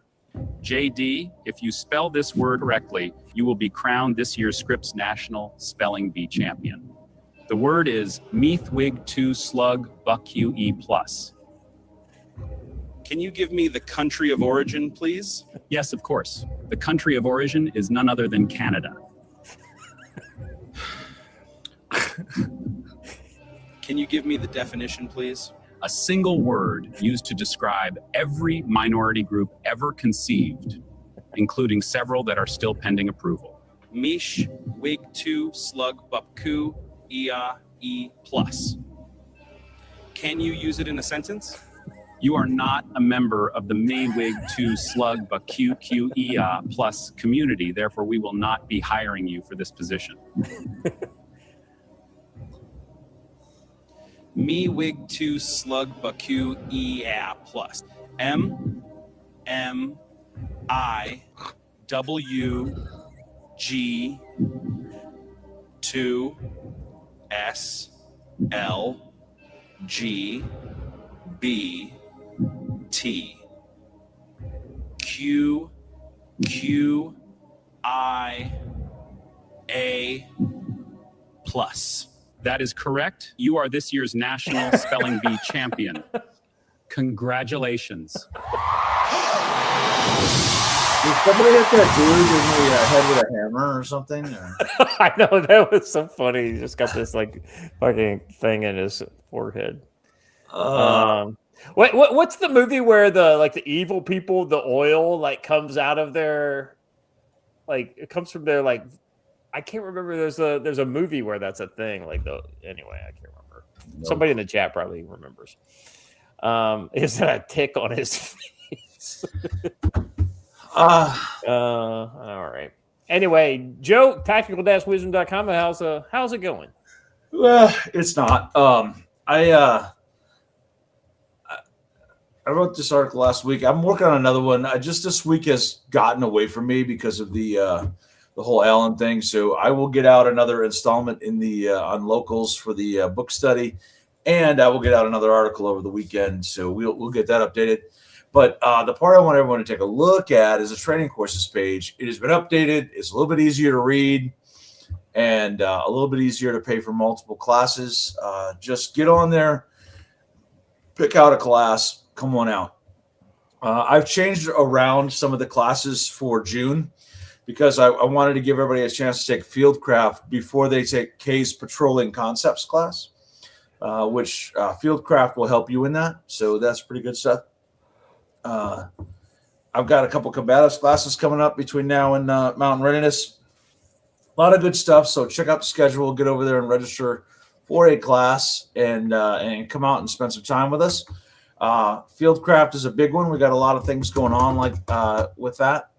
Learning how to camouflage yourself and how to move in the woods and how to actually read a map and compass and use them together.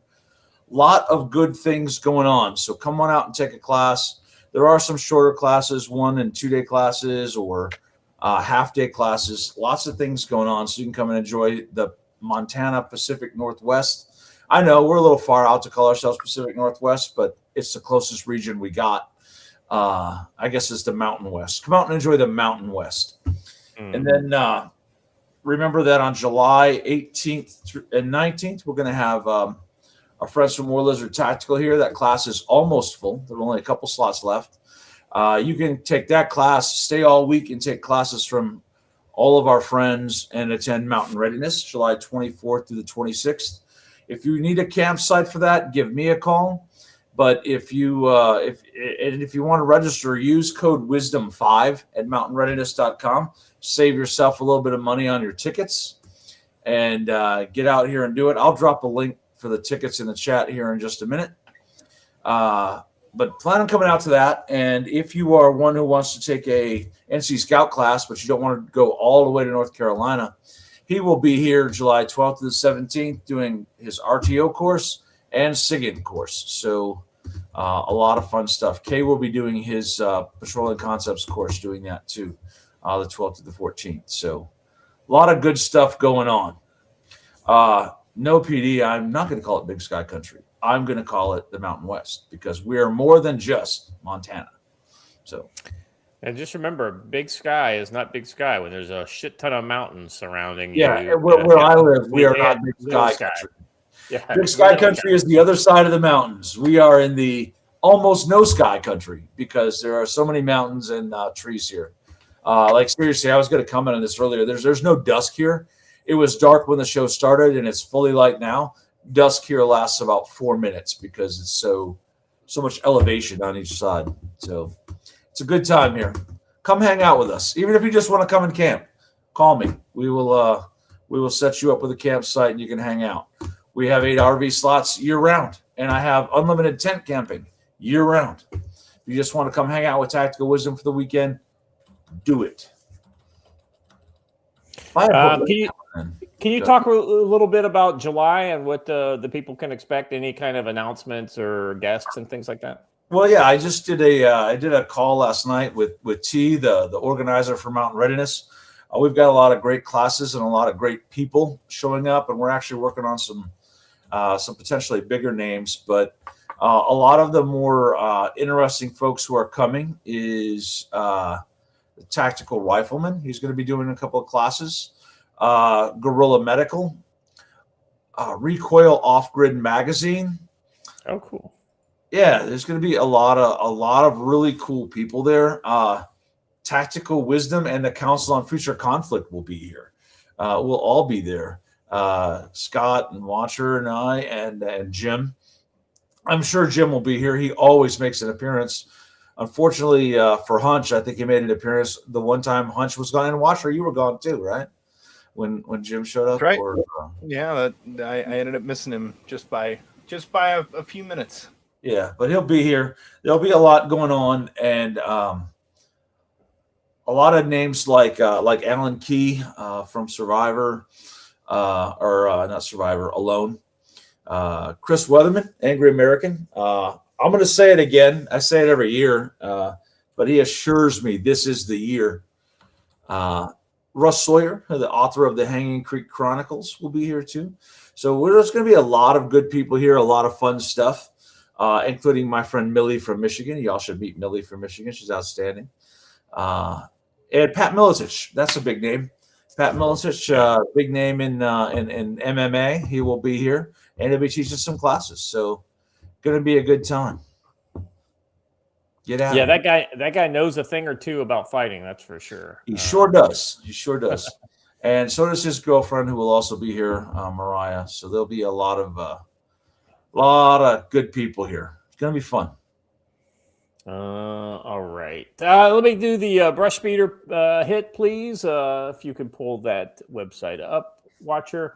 All right, here we go. In the midst of escalating global tensions with fragile ceasefire and Iran war under strain and the fresh Israeli airstrikes pounding Lebanon in one of the heaviest attacks yet, killing hundreds in a single day as Hezbollah targets are hit, unrest is also simmering closer to home across the Atlantic. The Irish uprising continues to boil as anti-immigration protests and riots spread throughout Dublin, Ballymena, and beyond, with locals clashing about mass immigration, cultural replacement, gas prices, and government policies many see as eroding their homeland. When foreign conflict spills over into domestic streets ignites, normal communications can vanish in an instant. Brush Beater Stores equips you for exactly these moments with the Radtel RT950 Pro, a high-performance handheld radio featuring a built-in spectrum analyzer to scan for frequencies, to find Camp Ponderosa, and detect unusual activity like an early warning system. It delivers wide multiband coverage, including CB, ham, GPS for coordination, and strong transmission power to keep your family, group, or community securely linked when cell networks fail or become unreliable amidst the chaos. Back it up with the RTO 3-day course, intensive field-proven training that teaches you how to create SOIs from scratch, manage frequencies under pressure, and run secure group comms and operate effectively in a high-threat, austere environment. This turns capable gear into real operational strength when global conflicts, culture clashes, and local trouble hits the streets. Get the RT950 Pro, build your net at brushbeater.store/collection/handheld-radio-ht, or enroll in the RTO course at brushbeater.store/collection/trainings. Use code CFC10 for 5% off all radios, accessories, courses. Orders over $100 ship for free. Big thanks to Matt at the Brush Beater Store for powering the Council on Future Conflict as the Israeli strikes hammer Lebanon and the Irish uprising highlights the growing clash at home. Head to brushbeater.store, enter code CFC10, and build the connected, capable security presence your community needs now. All right, back to the show. First up, I have a radio from Brush Beater showing up today. The one AR-152 Pro. So good stuff. All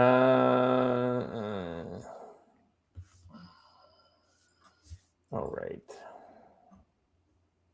Let's see. Let's get into Ireland here. All right, now I'll be honest with you. I tried to kind of order all this into order. So, but there is a story that I want to read first. It's basically an overview of what's going on here.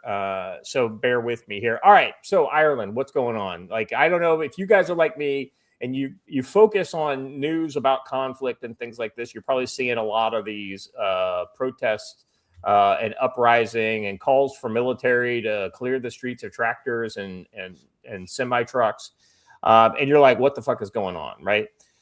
So here's the kind of the background here. Nationwide protesters by farmers, haulers, truck drivers, agricultural contractors, and other self-employed groups are disrupting road, fuel depots, ports, and key infrastructure. Protests are using slow motion convoys of trucks, tractors, and heavy vehicles to block access to critical sites. This has caused a major traffic chaos, especially in Dublin. Fuel shortages at some gas stations, panic buying, and concerns for emergency service, hospital, food supply chains, and clean water. The protests entering the third or fourth day on April 9th, with the blockades at places like the Whitegate oil refinery in Cork, Foynes Port in Limerick, fuel depots in Galway and other areas. So why is this happening now? Fuel prices have spiked sharply. Diesel around $2.14 per liter, petrol around 191 euros per liter. In some places with regional variations, this is largely due to ongoing Middle East conflict. Let's see. On top of the global pressures, protesters blame high Irish taxes, excise duty, VAT, and especially the carbon tax, which is due to rise again in May. A recent $250 million government relief package, a temporary excise cut of 70 cents on petrol, 22 cents on diesel, plus rebates, was seen as insufficient once global prices surged again.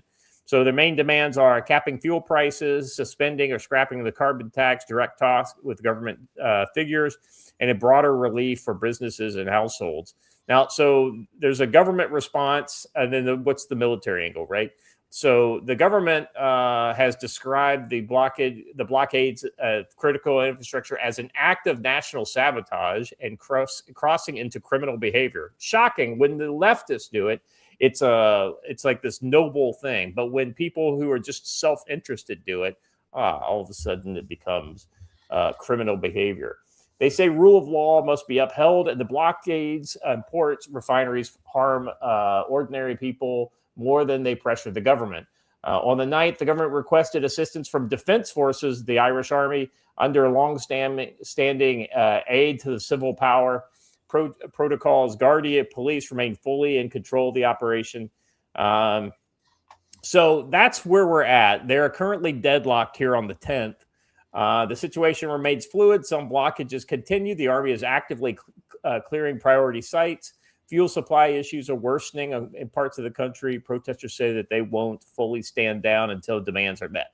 All right. So one of the first videos we have here is one of the like a representative for the protest. So let's listen to him in his own words as to what is going on here.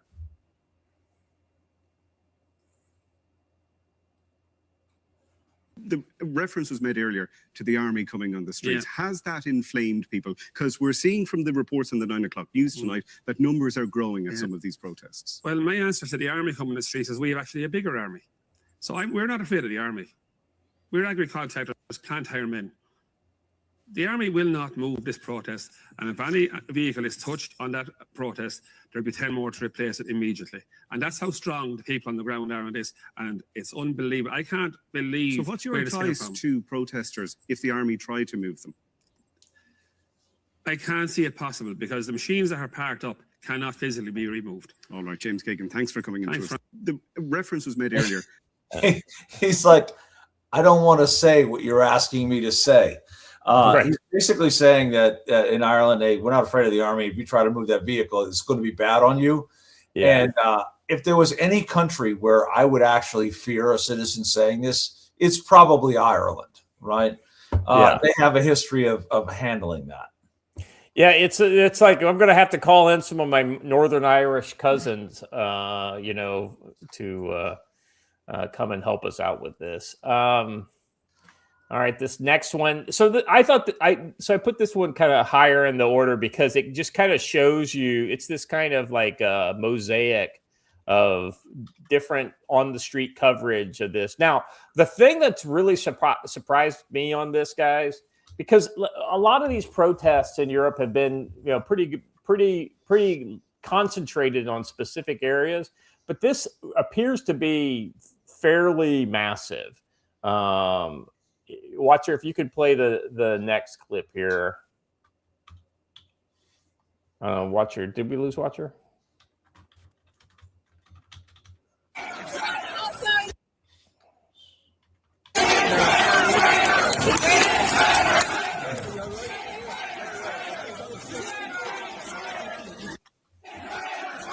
I think what's important to hear is to notice that people are using the power of social media to show what the hell's going on out there. I think this is really good. And we've got a lot more kind of, targeted videos here to show. So let's go to the next. This is a statement from Conor McGregor. As you guys know, Conor McGregor has been outspoken on the illegal immigration front and has actually run. I think he's run for prime minister, didn't he? He says, we're a country rich in oil, gas, and some of the best farmland in the world. So how do we end up here? Our own government has sold off energy resources, allowed land to fall into foreign ownership, and piled pressure on Irish farmers with rising costs. They are no longer only around 200 commercial vegetable growers left in Ireland, with just a handful, 5 to 10, producing crops like carrots at scale, while more and more of our food is being imported from across the world. If this continues and the last of our farmers are pushed out, we lose the ability to feed ourselves entirely. So where does this leave us? A country with resources for independence, you must be fully dependent on imported food because of government decisions. So this is a problem that is writ large across the larger West, right? Yeah. We have attempted to shift because we're so sophisticated now. We have tried to shift ourselves from an agrarian society to an industrialized society that is highly urbanized. The problem with that is that you still have to eat and you still need farmers. And rather than shutting down on the farmers and pushing them into living in the cities, you still need them. So you have to figure something out. You have to figure out a middle ground. Yeah. Yeah, that's exactly right. It's an issue with absolute, oh my God. With absolute, kind of bearing on just the sovereignty, national sovereignty. When you become dependent on somebody else's, it's kind of like what we have with the whole rare earth elements, right? That's a really specific problem to a specific industry of the U.S. But when a country, it's like, oh, well, if we can get carrots for cheaper from, say, Spain, why would we make our own carrots, right? Well, because A, the quality is probably better, and B, you need to be, it's national security. You have to be able to feed yourself. Yeah. All right. So sorry, I was a bit slow there, Scott. I had a call come in, and I just got good news. Woohoo. Oh, good deal. It's not often somebody gets a win from the VA, so congratulations. I know, right? I've got a hold on a second here. I've got another one to insert here after the Conor McGregor one. I'm going to drop it in the private chat here. Okay. I'm just making sure it's the same one I expect it to be. Rebel News. Yeah, this is Rebel News kind of giving. There was a longer post when he kind of talked about flying out to Ireland to cover this, but I thought this is good. This is him reporting on the ground. So let's see what he has to say. Okay. Ezra Levant here. I'm standing in the middle of a major 8-lane highway, 4 lanes each way. On this side, absolutely shut down by truckers and farmers. On that side, reduced to 2 lanes, a trickle of cars going by, but you can hear honk honk, the honking of supporters Why would people who were inconvenienced honk their support at the inconveniencers? The reason is the Irish have had it with fuel taxes, diesel taxes, petrol taxes, taxes on every sort of energy. They're sick of it. And the politicians won't listen to their pleading. So they've decided to shut the country down.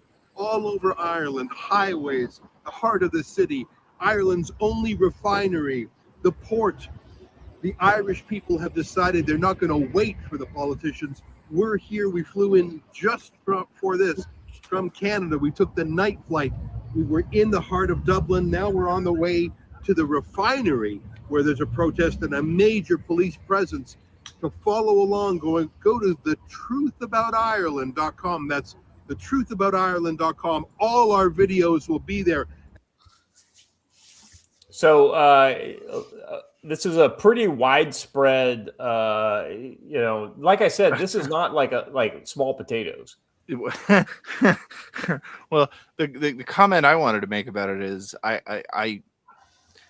is it not the most Irish thing ever? Fuel is really expensive. Let's blockade the only refinery in the country and make it way more expensive. Yeah. Joe, what were you talking about in the about letting the cat out of the bag in the chat? Gretchen Whitmer. During COVID, she ordered all of the stores, which she had zero legal authority to do, to seal off and ban the buying of seeds so that you could not grow your own food. And that was kind of telling of what the goal is. That ties back to my whole thing about they want us to completely abandon agriculture. Yeah. But you really can't, right? Yeah. So she quickly rescinded that, and I think it's because she got some phone calls saying we wasn't ready to go that far quite yet. We got to see how they react to this thing first, but it's crazy. All right, moving on to the next one here. This is a Tommy Robinson post. This guy is talking about like, oh, we've heard you. Now it's time to stop. I would ask people involved in the protests to cease their protests. They have made their point. Government has heard the point that they've made, but it's now clearly the case that considerable damage is being inflicted to Irish people and to the Irish economy. And I'd ask them to stop their protests. Somebody got it. Now. When you look online at present, you can see that many outside actors are seeking to manipulate these people for their own purposes. I see Tommy Robinson in the UK. See, they always do that, don't relying they? upon these protests to advance his own political measures. It's them, So I right? think we need to recognize that people are being manipulated here, and we need to bring an end to these protests. So that's interesting, right? Yeah, we've heard you. That's what every government says around here. And let me tell you what happened in Missouri over the last couple of days. They say, well, we've heard you. The problem is they don't care. They've heard you, but they don't care. They're continuing to do whatever they want to do.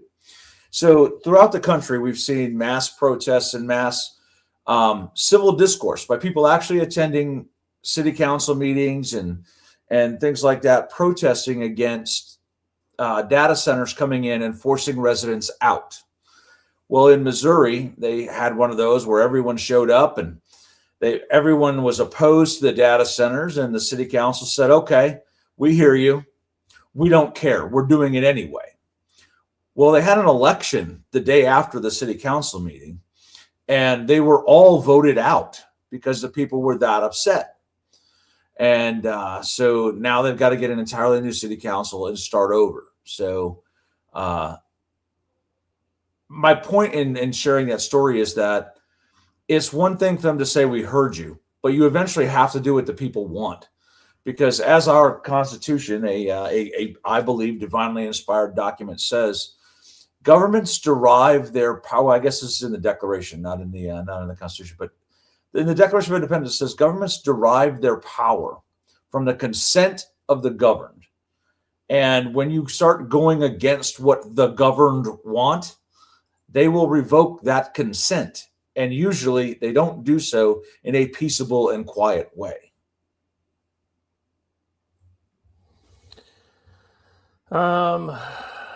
Yeah, I mean, it's excellent point. Yeah. That's a really good point. Hearing me doesn't matter. You need to actually do what I ask. Yeah. Yeah. It's one thing to know something. It's another thing altogether to do the thing that you know about, right? And that goes for so many things that we talk about. And we're not perfect with that either, right? Like even us. All right. Irish Patriot post for the next one here. Let's listen. Let's listen to what he says.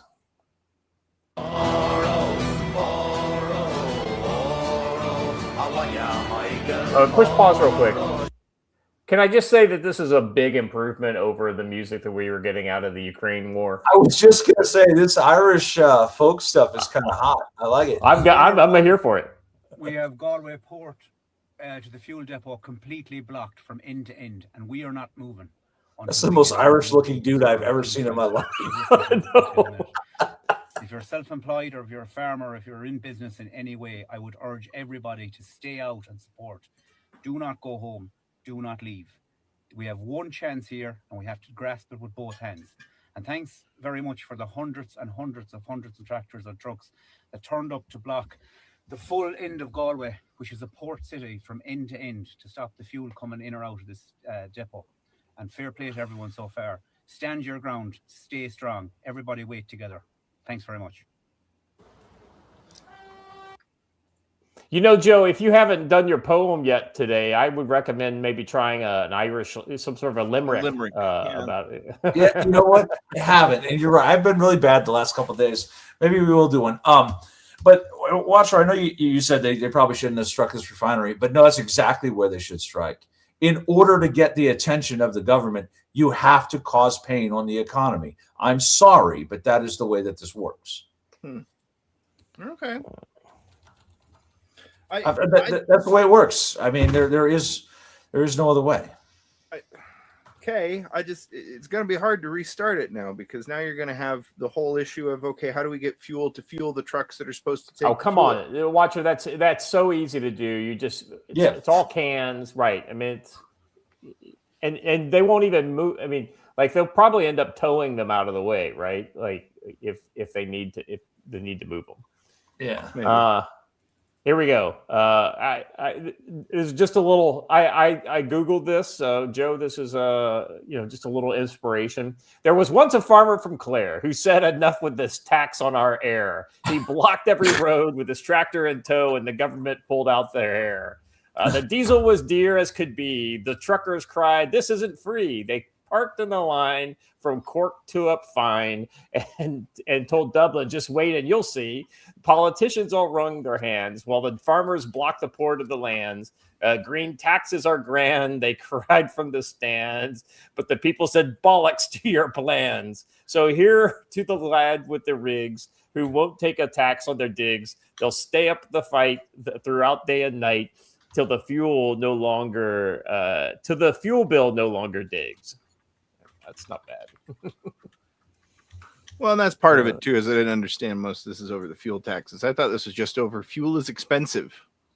Yeah, no, I mean, the big thing is the government piece is so high.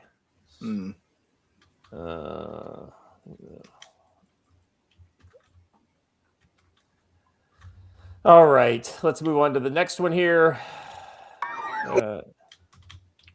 Oh yeah, so this is an actual like a little bit of civil kind of like. Now this is not just this is immigration. So this is the same time as all that fuel stuff's going on. Ireland is on the brink of becoming the first country in Europe to plunge into full-blown civil war over immigration. The government and police are struggling to maintain order in major cities. As protests and acts of civil disobedience escalate, the Irish have had enough. Like, rewind it. This is actually worth kind of. I got a comment here. Hey, big boy, you know what you got that stick for?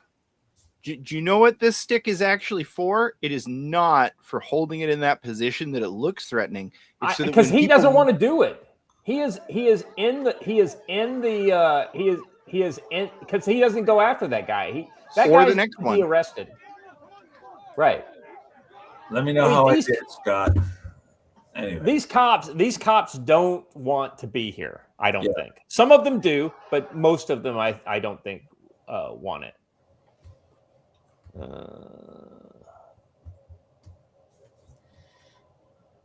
Let's see. Here we go. What's funny is it looked like there were two sides fighting, and then the cops got involved, and then it was two sides fighting the cops. Oh, Joe said, "Okay, Joe, that's not bad, not bad. I'll give it to you, brother." Right. He's given we're talking about Ireland. Scott thought a limerick would be grand. I'm not so quick to come up with a limerick, so just save us some time. I'll watch the show with them. Here's the funny thing, Joe. If you had just kind of gone with grand, like a grand rhyme, that would have been a limerick. Yeah, I know. Yeah, you did that on purpose. I got that. I wanted to kind of point that out to the audience. I mean, like I love our audience. All right. Here's some more. Do so in a peaceful and orderly manner will result in your being possibly being arrested, and on conviction you'll be liable to a fine of €1,000 or up to 6 months in prison. I would just urge you all to please peacefully remove yourselves from the area. Thank you. Boy, he sounds nervous. He sounds nervous. Very nervous. Yeah. Well, I mean, it's a good. You can't fucking arrest us all. I mean. Sorry, I was getting the next one queued. Yeah. This next guy's pretty. This next guy makes Irish protests like way more entertaining than almost any other protests I've ever seen.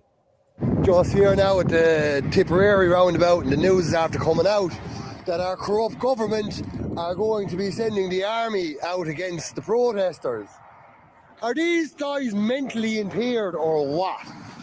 Every last move they make against the Irish people and the workers from now on is another nail in the stupid cunt's coffin, isn't it? Yeah, fuck that government, and big ups to the Irish people. I'm getting a right good buzz off seeing it today anyway. Fuck them. And that's the most Irish statement I've ever heard. Those cunts. All right. Oh, boy. That's awesome. All right.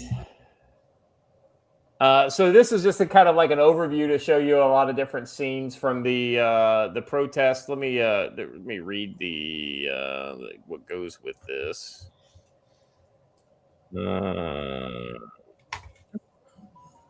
This is the last. I think this is the last one. The last one of the story, right? Irish police. Nope. That's not the last one. Oh, by the way, there was another post. I kind of want to find it, and just, that $50 off that MSR one. That's a good looking scope, Joe. All right. Oh yeah. So let's watch some of the government responses. And by the way, note her accent. Clear that some people have significantly escalated an already difficult situation by targeting critical infrastructure such as fuel depots and refineries. These are no longer protests, they are blockades. If you don't believe this is an international socialist revolution at this point, I don't know what the fuck to tell you. Yeah. Well, the very, you have a boot an hour before we start removing things. Yeah, she's a fucking Kanak. I'm not quite sure how she ends up in charge of the dog catcher squad, much less becoming the deputy commissioner of something. But this is what socialism gets you. Blockades are putting at risk supplies of food, fuel, clean water, and animal feed. These are critical for the nation and its people. This is not tolerable, and it is against the law.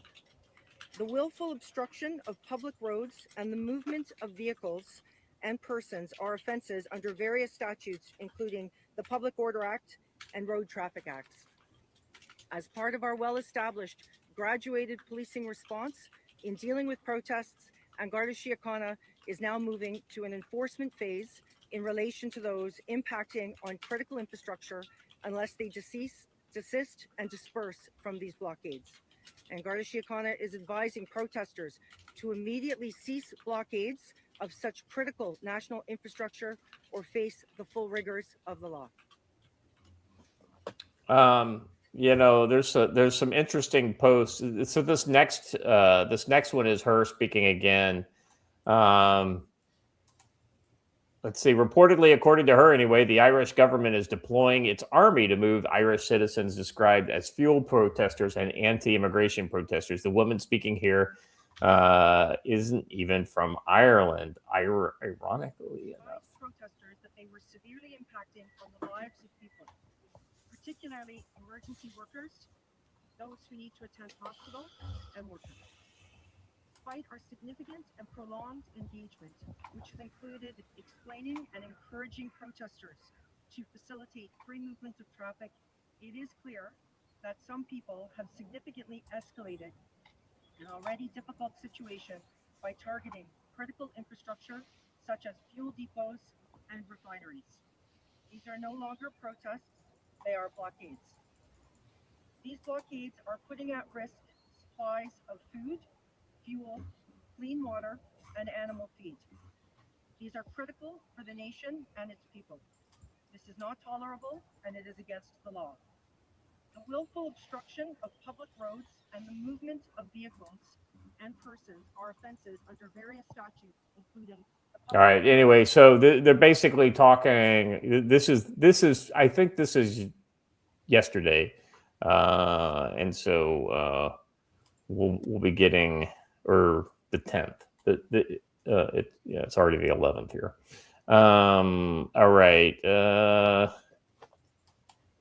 And then here's a news report. Let me just kind of read the Irish government sent in military to crush the protesters instead of backing down. Hundreds more people turned out to support. The crowds got even bigger. Now large parts of Ireland are running out of fuel. Protesters are not backing down. They're digging in. The government has completely lost control. So let's listen to this report.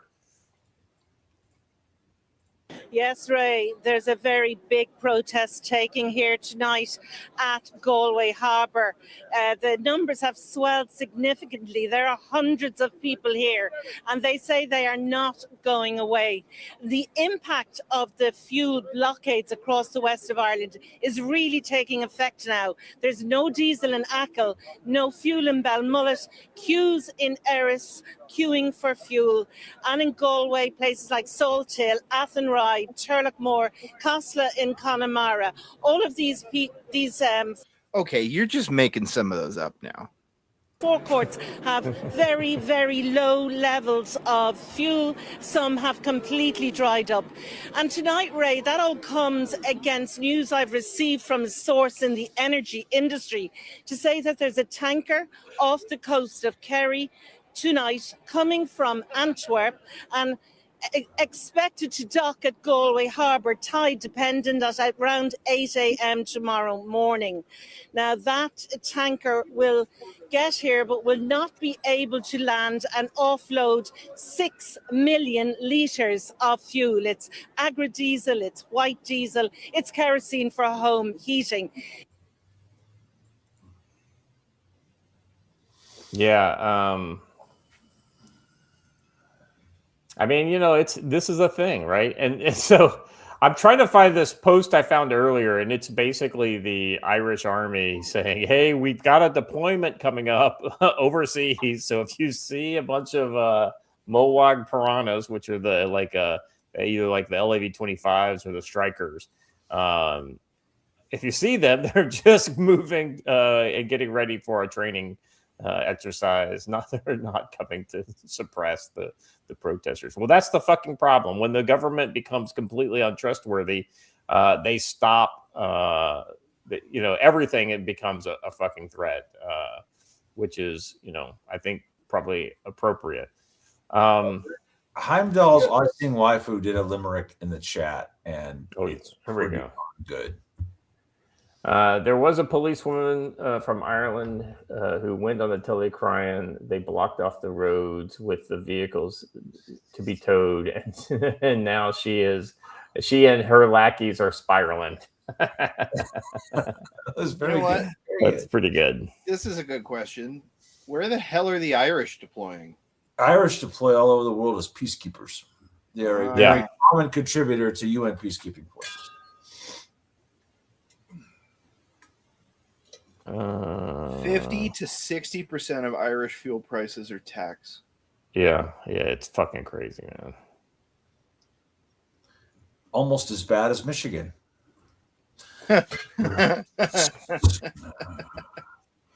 Well, you know, the irony in America, almost all of the taxes are national, but in America, all the taxes are state, because there's very little like actual federal tax on, you know, as a percentage of the gas price on gas.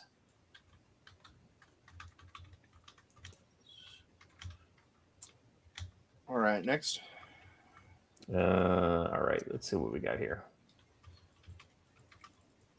This is the last one. So this just shows the police mobilization. Despite the proposed talks arranged between the government and farmers scheduled for 2 p.m., a large number of public order guard have arrived in the Whitegate oil refinery, one of the main fuel sites of fuel protests. This doesn't look like the actions of a government who are ready to make a deal. Yeah, well, I mean, yeah, what do you expect? These are fucking communists, essentially. Let me just point out that if your agency makes you ride around in a vehicle like that, you should get another job. Not the tractor. He's talking about those checkered the guard vans. eye vehicle, yeah. All right. So I wouldn't be surprised if we don't see some spicy stuff over the weekend. That's not a hard thing to. I mean, granted, I don't think most of the Irish are ready to kind of go to the mattresses over this, but I think that enough will to where there will be some spiciness. All right, let's move into Lebanon. So as you know, in the past month, the Israelis was it a month? Was it before the Iran war started? Actually, right? That they actually invaded southern Lebanon. It was February. I think so. I can't remember when they actually. Let me look this up. I want to get this right. It was slightly before. They were preparing. Yeah, let me see. No, yeah, he's right. It didn't kick off till like the day after. Yeah. This is what's funny is Trump's optimistic that a deal is within reach. I thought we already had a deal. Had a ceasefire. They're talking about an actual peace deal. All right. So let me get first. So essentially, with the pause in operations in Iran, right? The ceasefire that has not been a great ceasefire. It is. I will say. I think it on our part it's been observed, but on the part of Iran, who got butthurt because Israel continued its operations in Lebanon, you know, they continued to hit some of the Gulf countries, and some of the Gulf countries hit back as well. Aside from that, the Americans, I think we have followed our side of it. Shocking, Joe, that we're like, we say, okay, we agree to a ceasefire, and we're the only ones that actually sticks to it. As per usual. As per usual, right? That's the problem with being honorable. When you say you're going to do something, you tend to do it, even when you know everybody else is going to fucking different. Okay, so this is a story from Zero Hedge. That's not the agreement we have. President Trump slams the Ayatollah charging toll fees for the Strait of. I'm sorry, that's funny. For the Straits of Hormuz transit. This is, let's see, the last few hours have set the hopes for peace back a little as President Trump and the Ayatollah traded blows over the Straits of Hormuz. For the first with the new supreme leader, we will definitely take management of the Straits of Hormuz. This is Mojaba Khamenei's post on X. It's just a post from an account that says him. That doesn't mean it's from him. To which President Trump said, there are reports that Iran is charging fees on tankers going through the Straits of Hormuz. They better not be, and if they are, they better stop now. That's kind of funny, actually. Iran is doing some very poor, dishonorable, some would say, of allowing oil to go through the Strait of Hormuz. That's not the agreement that we have. Having earlier described Iran's leaders as much more reasonable than their public comments would suggest, The new Supreme Leader has also repeated demands for war reparations, a definite non-starter for the United States negotiators. It sounds like the adults really need to get into the room and figure this out. VP J.D. Vance is expected to lead the U.S. delegation in discussions scheduled for Islamabad on Saturday. Or the rally in stock and decline of oil costs will be gone before anyone books any profits. Trump is optimistic that Iran deal is within reach after first non-Iranian tankers transit the Straits of Hormuz. AFP cited Marine Traffic Control as a report that the first non-Iranian tanker transited the Strait of Hormuz since the ceasefire began. Also, per NBC, Trump says he is optimistic that an Iran peace deal is within reach, as Vance is set to head up the American side for the Pakistan talks. Let's see. The Ayatollah appeals to Gulf countries to distance themselves from Washington after that you fucking destroyed. You dropped metric tons of explosives on their cities, and now they should turn their back on Washington because you asked them to. This is the Ayatollah speaking here on his, or at least his spokesperson speaking through his X account.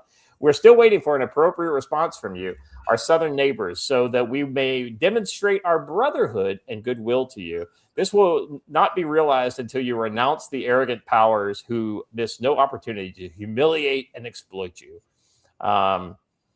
Let's see. I will have to say, before, it does take a certain amount of chutzpah, balls, I don't know what to say, but like to be literally like the kid on the playground.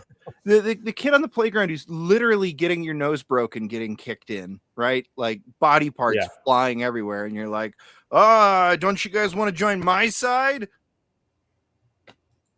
Yeah. I mean, the kid who's been bullying everybody all of a sudden doesn't understand why nobody now wants to be on his side.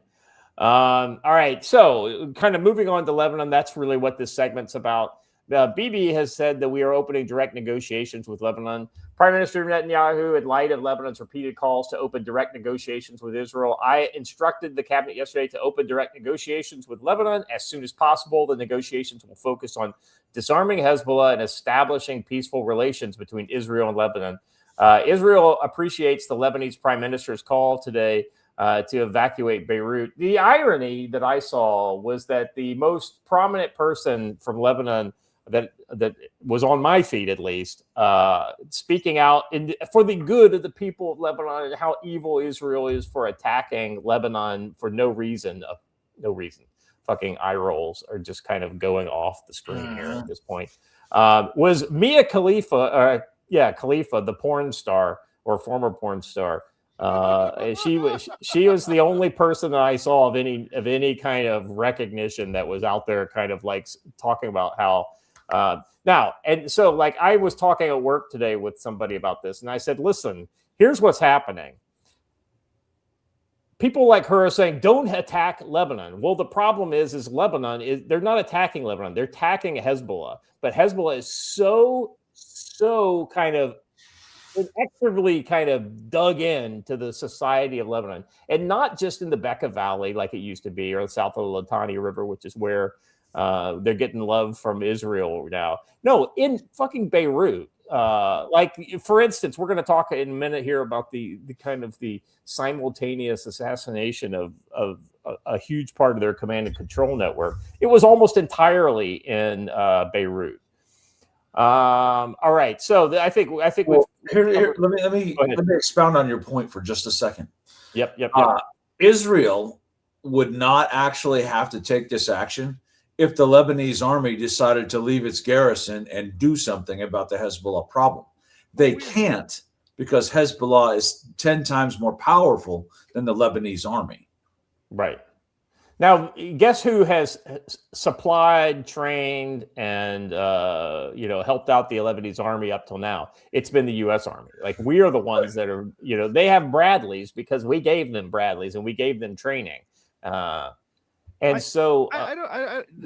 Before we move on, look, we need to stop with this whole like, we could take a group that is absolutely not in any way in control of a nation and we'll call them the official country. That is bullshit. I'm sorry to tell you, friend, but if you're a government and there's a gang inside your property that is bigger and stronger than you and can literally tell you what to do, you're not the fucking government.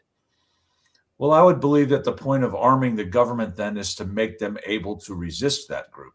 Sort of the entire point of foreign internal defense. I agree, but what I mean is like this whole notion of like, oh, we're at war with Lebanon. No, Lebanon's not actually a country yet. Lebanon is basically a country in exile, and we're trying to kill the people who are attempting to usurp the official government of Lebanon. The only people who say we're at war with Lebanon are leftist extremists in the media who hate us. Right. We are saying we're at war with Hezbollah. Right. See, that's the problem, right? Lebanon is a sovereign state that has failed and has completely abrogated their entire authority over to Hezbollah. That's right? what I'm trying so to get at. These two are not mutually exclusive. They do exist together because Lebanon is not like Gaza, where the Hamas literally ran it, right? Because Hezbollah does not run Lebanon. Hezbollah just controls the kind of levers of power within, because they don't give a shit about Lebanon. They give a shit about using Lebanon from the standpoint of as a like a rat hides in your walls. Well, as much as they want to take a chunk of Israel to become Palestine, they want to take a pretty good chunk of Lebanon and make it Palestine. Let me clarify with the other global situation that I was comparing it to, so it might make a little bit more sense where I was driving from. Mexico. Yeah, I agree. But we spend a lot of money on Mexico for foreign internal defense to attempt to enable them to be able to fight back against the cartels. Just because the Mexicans steal that money and don't use it for its intended purpose doesn't mean we're not trying to help them be better. Facts. Oh, by the way, we've got a link. I think the third. I've got a breaking. I have a breaking that's related to this. All right, let's see. Breaking news: Hezbollah continued raining rockets and drone attacks last night. Hezbollah fired rocket fire targeting sirens in Tel Aviv, and so this is a display of a person's notifications from last night about all the different rocket attacks. Yeah. So if you don't think that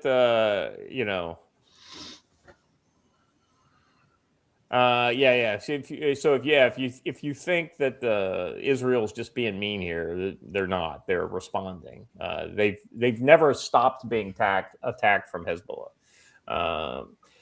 So anyway, around the start of the war of the Iran war, we basically had the invasion of southern Lebanon. And Israel has basically talked about either seizing or possibly annexing land south of the Litani River. I think right now they're just trying to create a buffer zone. This is okay. So you're playing the footage. So let me. Oh, sorry. I honestly thought this was just going to be good B-roll.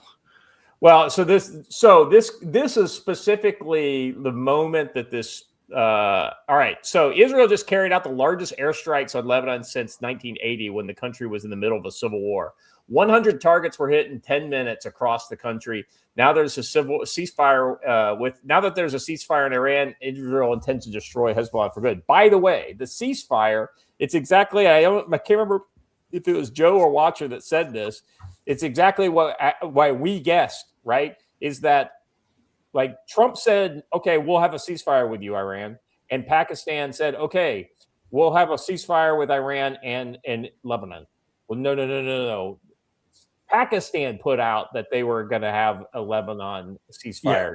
Yeah. There was no agreement by either America or Israel that there would be a ceasefire. And America is not striking Lebanon. So exactly. Yeah. Gee, it's almost like letting Islamists be your go-between when you're dealing with other Islamists is a terrible fucking idea. Or even politicians. I mean, they don't even have. Let's be charitable. They don't even have to be Islamists. If they're politicians, they'll lie to you because their mouths are moving. All right, but yeah, keep your eye right about here. Oh, never mind. You guys can't see my mouse anymore. Yeah. Oh, there it is. Keep your eye right about. Turn the sound up.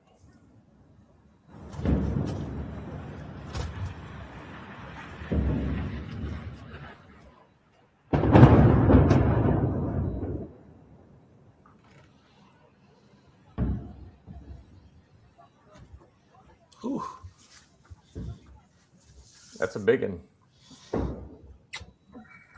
Another one right over here too. It's almost like intelligence drives operations. Highly specific and targeted strikes, like they're hitting dudes' apartments. Wow. 7, 8, 9, 10. Yeah, you can see.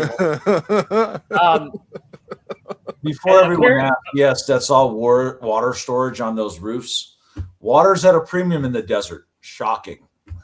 Yeah, and so basically all of these targets were command and control, leaders, various different assets of Hezbollah, and it was all like exquisitely timed, like over 100 bombs within a 10-minute period. I mean, just the coordination alone between drones and strike aircraft to make this happen is just goes to show you that the Israelis are no pikers.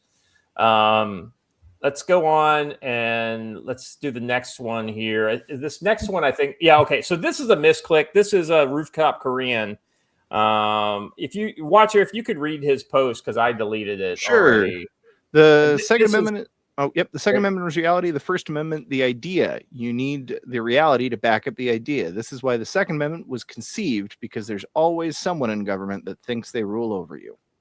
Yeah, and so what he's talking about is the Irish people don't have the ability to really resist anymore because, like their English brothers and the Australians, it's almost like the entire Five Eyes has decided that their population should be disarmed. Can I say something that pops a bubble in all this? Yeah, that might make the Irish government thing there. Did you notice the front ends of those piranhas?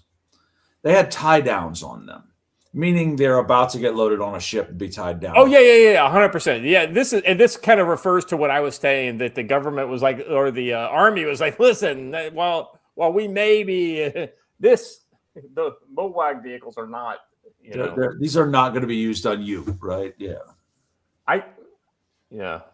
Anyway, so let's continue on. This is another view of Beirut. Let me open this up. All right, here we go. You know, as a Marine, oh no, things are exploding in Beirut. Oh, no, Beirut, darn. But look at how thriving and populated that city is. In the 80s, this place was a hollowed out, empty shell, right? Yeah. Remember Navy SEALs, the movie? That actually was fairly accurate, like depiction of what Beirut was like back in the movie Navy SEALs. Remember how that's literally what the city looked like. The green line. Yeah. It looked like the fucking Dresden, like after the fire bombings almost. All right, let me read this one here. It took the Israeli Air Force less than 10 minutes to take out over 300 Hezbollah terrorists hiding in Lebanon, places where they thought they were untouchable. We're done playing games. No mercy for terrorists. Of course, this is a pro-Israeli account, but this is not pro-Israeli video. This is just, this is what you see when you live down the street from a Hamas terrorist or a Hezbollah terrorist. Hey, since you brought up the movie Navy SEALs, I want to point out that Michael Biehn was wearing Rhodesian brushstroke in that movie, and it's worth watching it just for that. So. Yeah. That the movie is a pretty decent movie for the old, kind of early 80s action vibes that it had. Yep. And it had Bill Paxton as a sniper, nicknamed call sign God. I thought that was yeah. He was legit as the sniper. Yeah. Did you engage hostiles on the target? I've vaporized hostiles on the target. So once again, there's just another. Look down the street. There were Hamas. Now, I mean, did innocent people get killed in this? Probably. But that's what happens when terrorists hide amongst the population in a city. And so the Lebanese need to look themselves in the mirror this morning as they wake up and they realize what happened. And they need to face facts that only they can truly root out Hezbollah. Until they decide as a nation that they want to get rid of Hezbollah, they will never truly be free of them. You know, now that Scott has opened up the Navy SEALs quagmire, that's most people's first exposure to the Barrett, right? Oh yeah, that was yeah. And I will point Except out, for maybe RoboCop. Yeah, although the thermal scope was garbage in there because it cannot see through 6 inches of concrete or glass or any of the other things they had them looking through in it. So, anyway. Yeah, it definitely can't look through glass. I thought that was so interesting when I you know what? Should we take a pause here and just to remember old Beirut? Watcher, I'm going to give you a link here to play.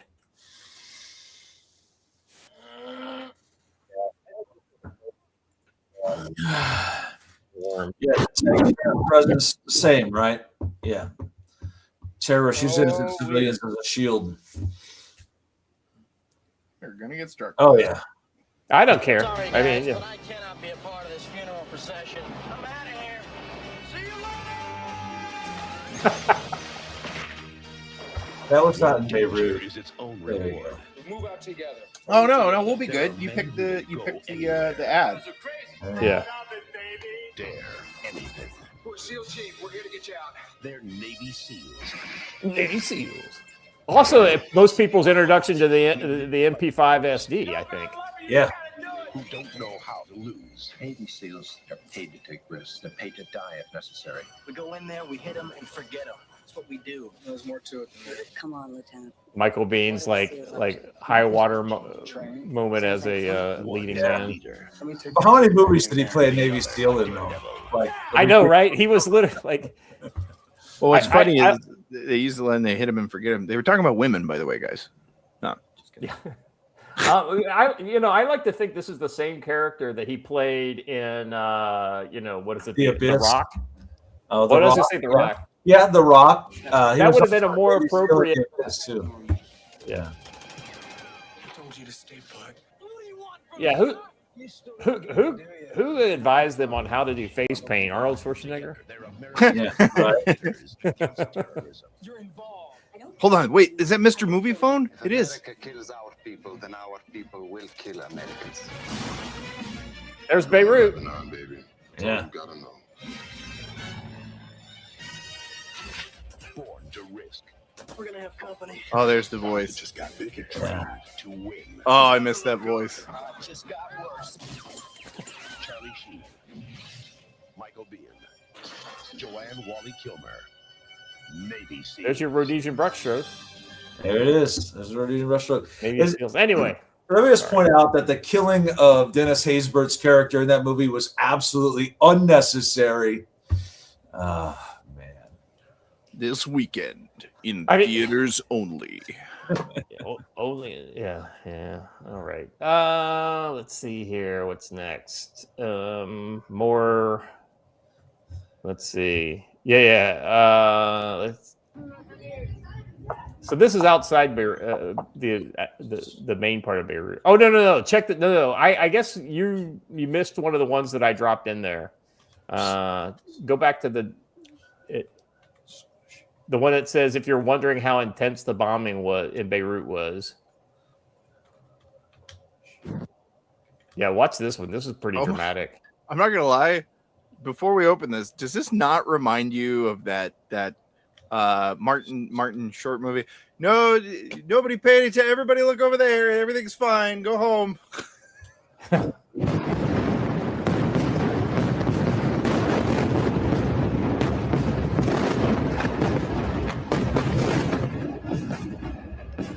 The finale of the fireworks show just keeps getting better every year. I know, right? What are they going to do next year to impress the audience?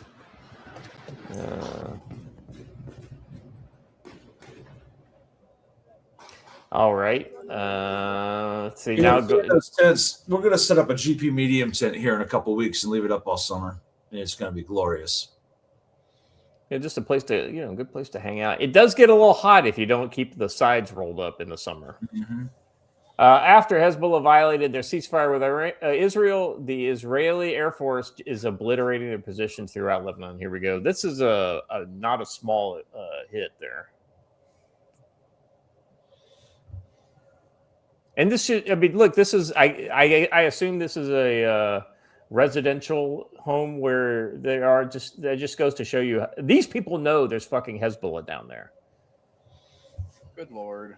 I've got another breaking. Okay. Breaking, Iran is trying to blackmail and threaten the United States. This is from their current official spokesman. It's better for our diplomats to not go to Pakistan, and if they do, they should take along the Khyber Shakeen missile as well, so the enemy knows if it does not submit to Iranian diplomats, it must submit to Iranian missiles. Just fucking glass him. Just glass him at this point. I'm so done. Now, so this next one is like one of those kind of propaganda. Yeah. Oh, yeah. AI propaganda video. Well, I just want to show you what the kind of the people in opposition to this are doing. Now, oh no! This is the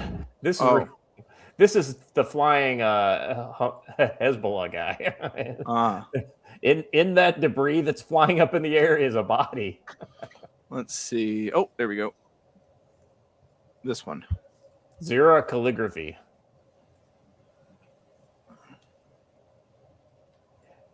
So she says, I don't understand how the world's watching the destruction of Lebanon so comfortably. No, it's the destruction of Hezbollah we're watching very comfortably. No, so she's mixing and mashing things that are historical versus, what's actually happening now. But she's trying to say, see, Lebanon's such a beautiful country with all this stuff. And here's the Christian churches. We're all a bunch of Christians, really.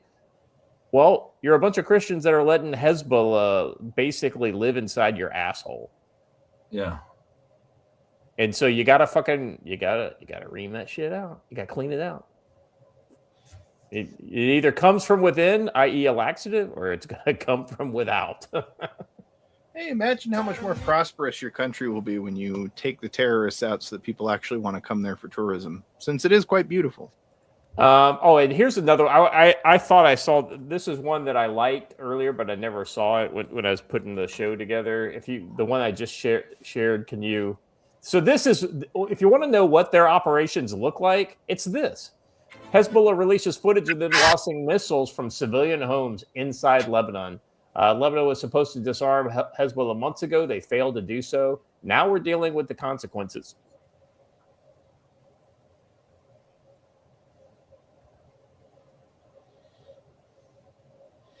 Launch them from a sled like it's 1870 again, right? And they will hide these basically, it looks like a regular house on the outside, but essentially it's been hollowed out on the inside. It's just a big missile construction and storage site. Or it's one floor in the middle of an apartment building. Right, exactly right. But it's been hollowed out so that you can't hit it without hitting everything else around it.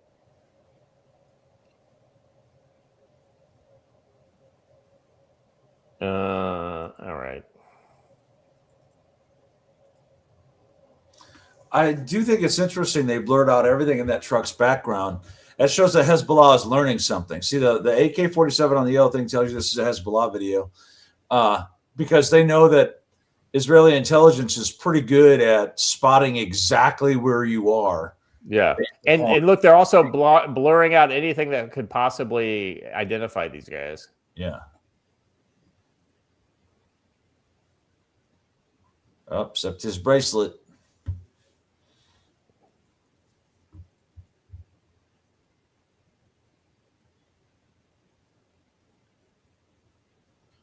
Super impressive, guys. Everyone definitely knows what's happening here. Maybe if you have to be so concerned that they're going to kill you that you have to blur out literally the entire video, maybe just don't upload the video. Maybe just don't make the video, yeah.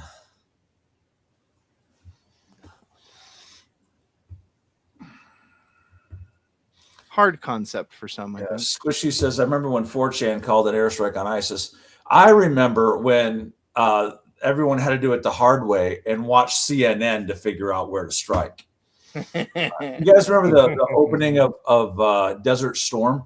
And that's exactly what was happening, right? The CNN reporters would turn their camera and be like, there's an anti-aircraft position over on this building. And then like 10 minutes later, boom, it's gone. You know, there was targeting officers going, all right, thanks, CNN. Yeah. Well, good on you. We need to send them a thank you note. Yeah. All right.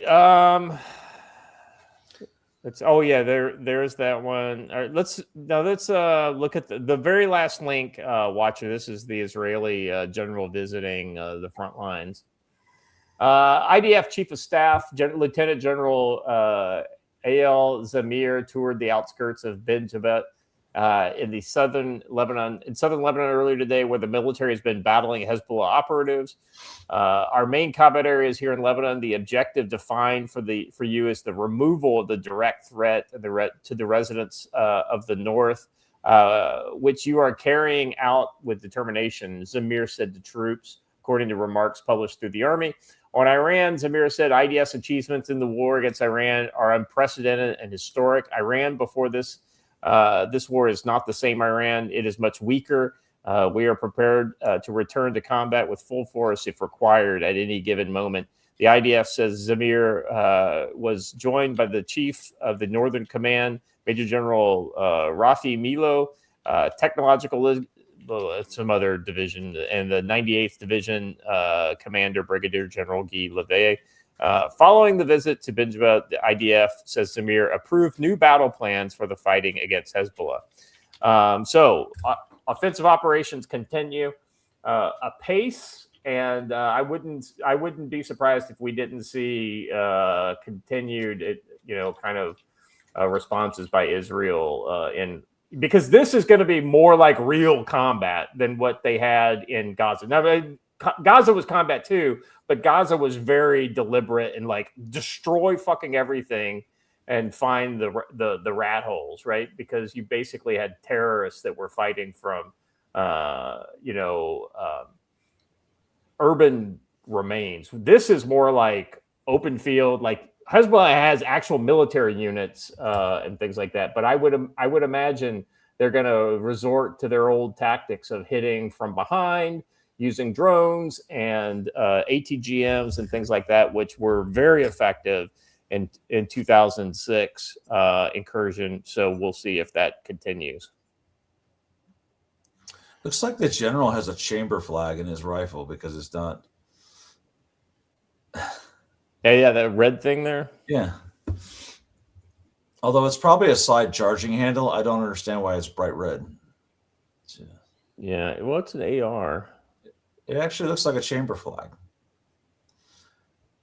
Yeah, I'd have to. His bodyguards were like, "We're going to give you a rifle, sir," but yeah, they just gave it to him. It's his prop rifle. Yeah, it's a photo prop. All right, Joe, what do you think going into the weekend? Anything we didn't cover that you think we might see more action on? I think, and this is probably going to come as a shock to everyone, I think that we're going to see Iran violate the ceasefire. What? Shocking. No. That's crazy. But it's going to happen. I think that's the big thing. And I think you're going to see a big push over the weekend because for some reason they're obsessed with it, of the left pushing for a 25th Amendment action on Donald Trump. Because they're crazy. Yeah, because him being aggressive is so out of pocket to them.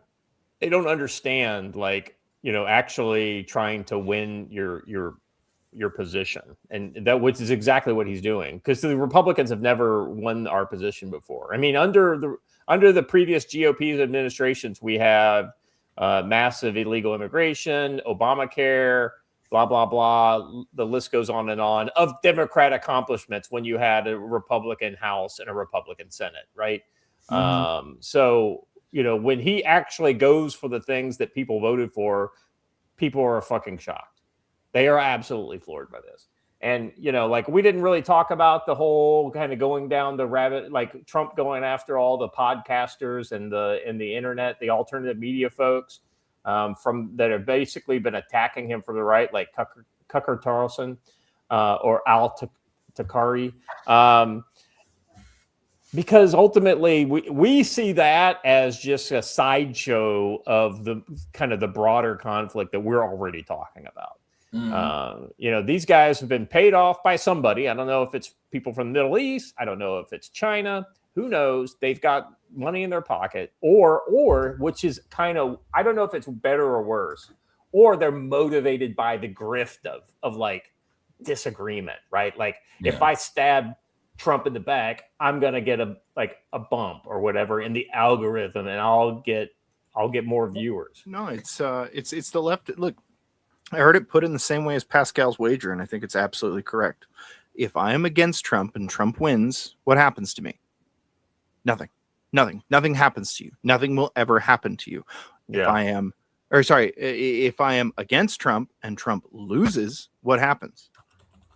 I get rewarded. There's literally no downside. So I think the craziest conspiracy theory I've heard on all of this so far this week, and it's been repeated by several, is that Trump is going to stage a coup against Trump to replace Trump with Trump. And it's all weird. They're saying that's why he's coming out against the podcasters, against all this stuff. It's just, wow. Yep. And my favorite is the new, it's not the podcasters that have literally been making shit up at every turn and have been caught taking dirty money from foreign politics over and over and over again. Sorry, Luke, you dirty son of a bitch. Yeah, it's the podcasters. Check this out. This is the Prime Minister of, to Joe's point about Iran breaking the ceasefire. This is what they're going to use as a justification when they do it, because they will do it. This is the Prime Minister of Pakistan. Thanks to Wander Away viewer Wanda Gale for tagging me on this. 2 measures of you're tagged too, by the way, watcher. So you might see it in your notification if you want to pull it up. 2 of the measures mutually agreed upon between the parties have yet to be implemented: a ceasefire in Lebanon and the release of Iran's blocked assets prior to commitment of negotiations. These 2 matters must be fulfilled before negotiations begin. All right, go fuck yourself. In other words, Iran wants more money to buy a whole bunch more rockets. Well, it makes me wonder if Pakistan wants to join Iran in their grand coalition. I mean, I guess we could seize some more nuclear weapons. That's probably okay. Outright. Watcher? For signing off,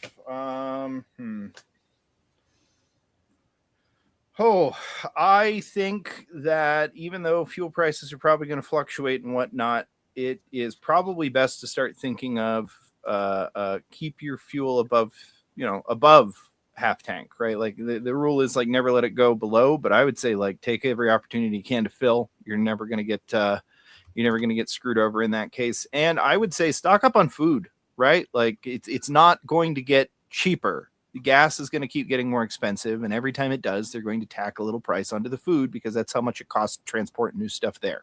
So I would say stock up on some food now, because from what I am hearing, if nothing changes, which don't get me wrong, I expect it to. I think we're probably just going to kill these guys and be done with it. But if nothing changes, the straits won't be open for at least another 3 months. Hey, Joe, are you familiar with the Electronic Frontier Foundation? Yeah. Hold on. He asked me, and you didn't let me hear him. What was that? Electronic Frontier Foundation. Have you heard about this? Like they've decided to leave. I thought you said this is my screensaver is from the Electronic Frontier Foundation. I do not consent to a search of this device.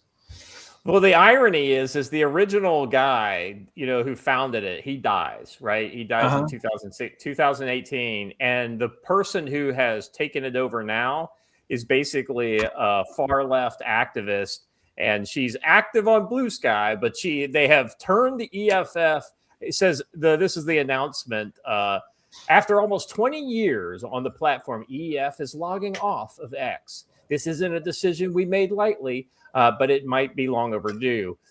Twitter was never a utopia. We've criticized the platform for about as long as it's been around. Still, Twitter did deserve recognition from time to time for vociferously fighting for its users' rights. That changed. EFF exists to protect people's digital rights, not just the people who already value our work, who have opted out of surveillance or have already migrated to the Fediverse. People who need us most are often the ones most embedded in the walled gardens of mainstream social platforms. Our continued presence on these other platforms like Facebook and TikTok is not an endorsement. We stay there because people there deserve access to info, i.e. X people don't deserve access to info. 2, we stay because fewer steps between you and the resources we need to protect yourself are better. Let's see. When you go online, your rights should go with you. X is no longer where the fight is happening. EFF takes on big fights, and we win by putting our time, skill, and member support where it will have the most impact. Right now, that means Blue Sky, Mastodon, and LinkedIn. So here's my statement on this.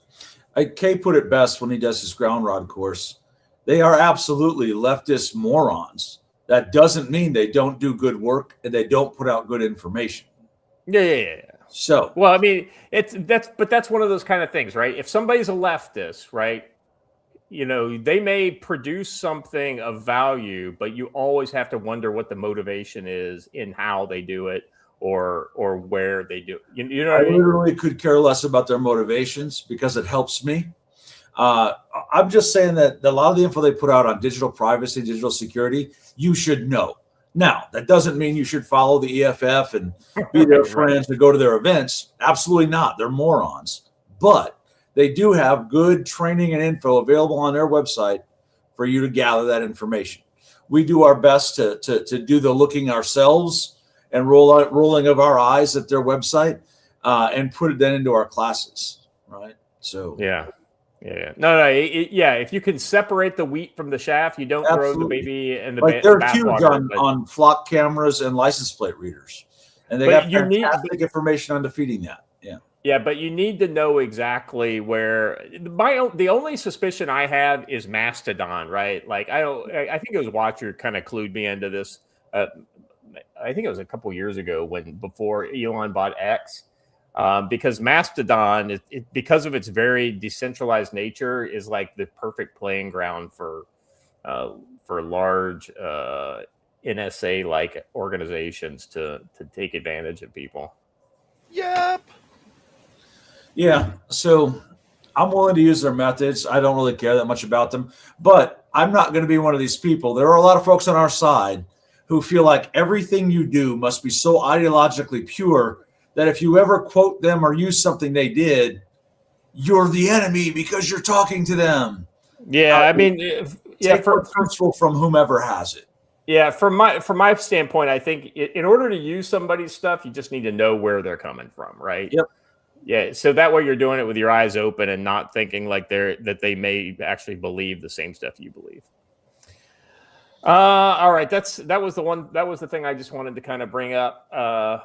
I look for the left to continue to try to kind of infiltrate our spaces. All right, gentlemen, if there's nothing else, I think we'll end it here. 2 hours 44 minutes, a little on the long side, but hey, I hope you guys appreciated the info. Sorry, Jim couldn't stay for longer. The witty banter. That's exactly right. Sorry, Jim couldn't stay for the whole show, but hey, we appreciate any time he does give us. He's a fountain of information. So. Oh, and by the way, I have to do our. I need some Sarah McLachlan music playing in the background. I have to do a little charity plug. Oh, there we go. Gentlemen, last night, a poor young man who falls victim every time he hears that there's a great deal on radios, purchased 5 Kenwood mobile radios at a ridiculously good price, and his funds are a little low. So if y'all could just donate to tacticalwisdom.com, you will keep him in radios for another month. Thank you. All right. If we appreciate you guys being here. Chat, you guys are awesome as always. Thank you, Joe. Thank you, Watcher. We will be back on Monday. Should be. Never let evil take. If you know the story behind that photo, it's even better. So. One of the most encouraging things about all the Japanese bros that are kind of pulling into our feed is a lot of them really they seem to really hate communists on a visceral level. So at least they got that going for them.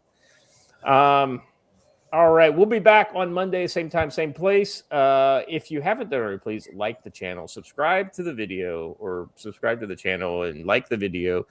Hit the bell for notifications. Let your friends know you're getting good stuff over here on the CFC. We'll be back on Monday. Until then, y'all stay safe.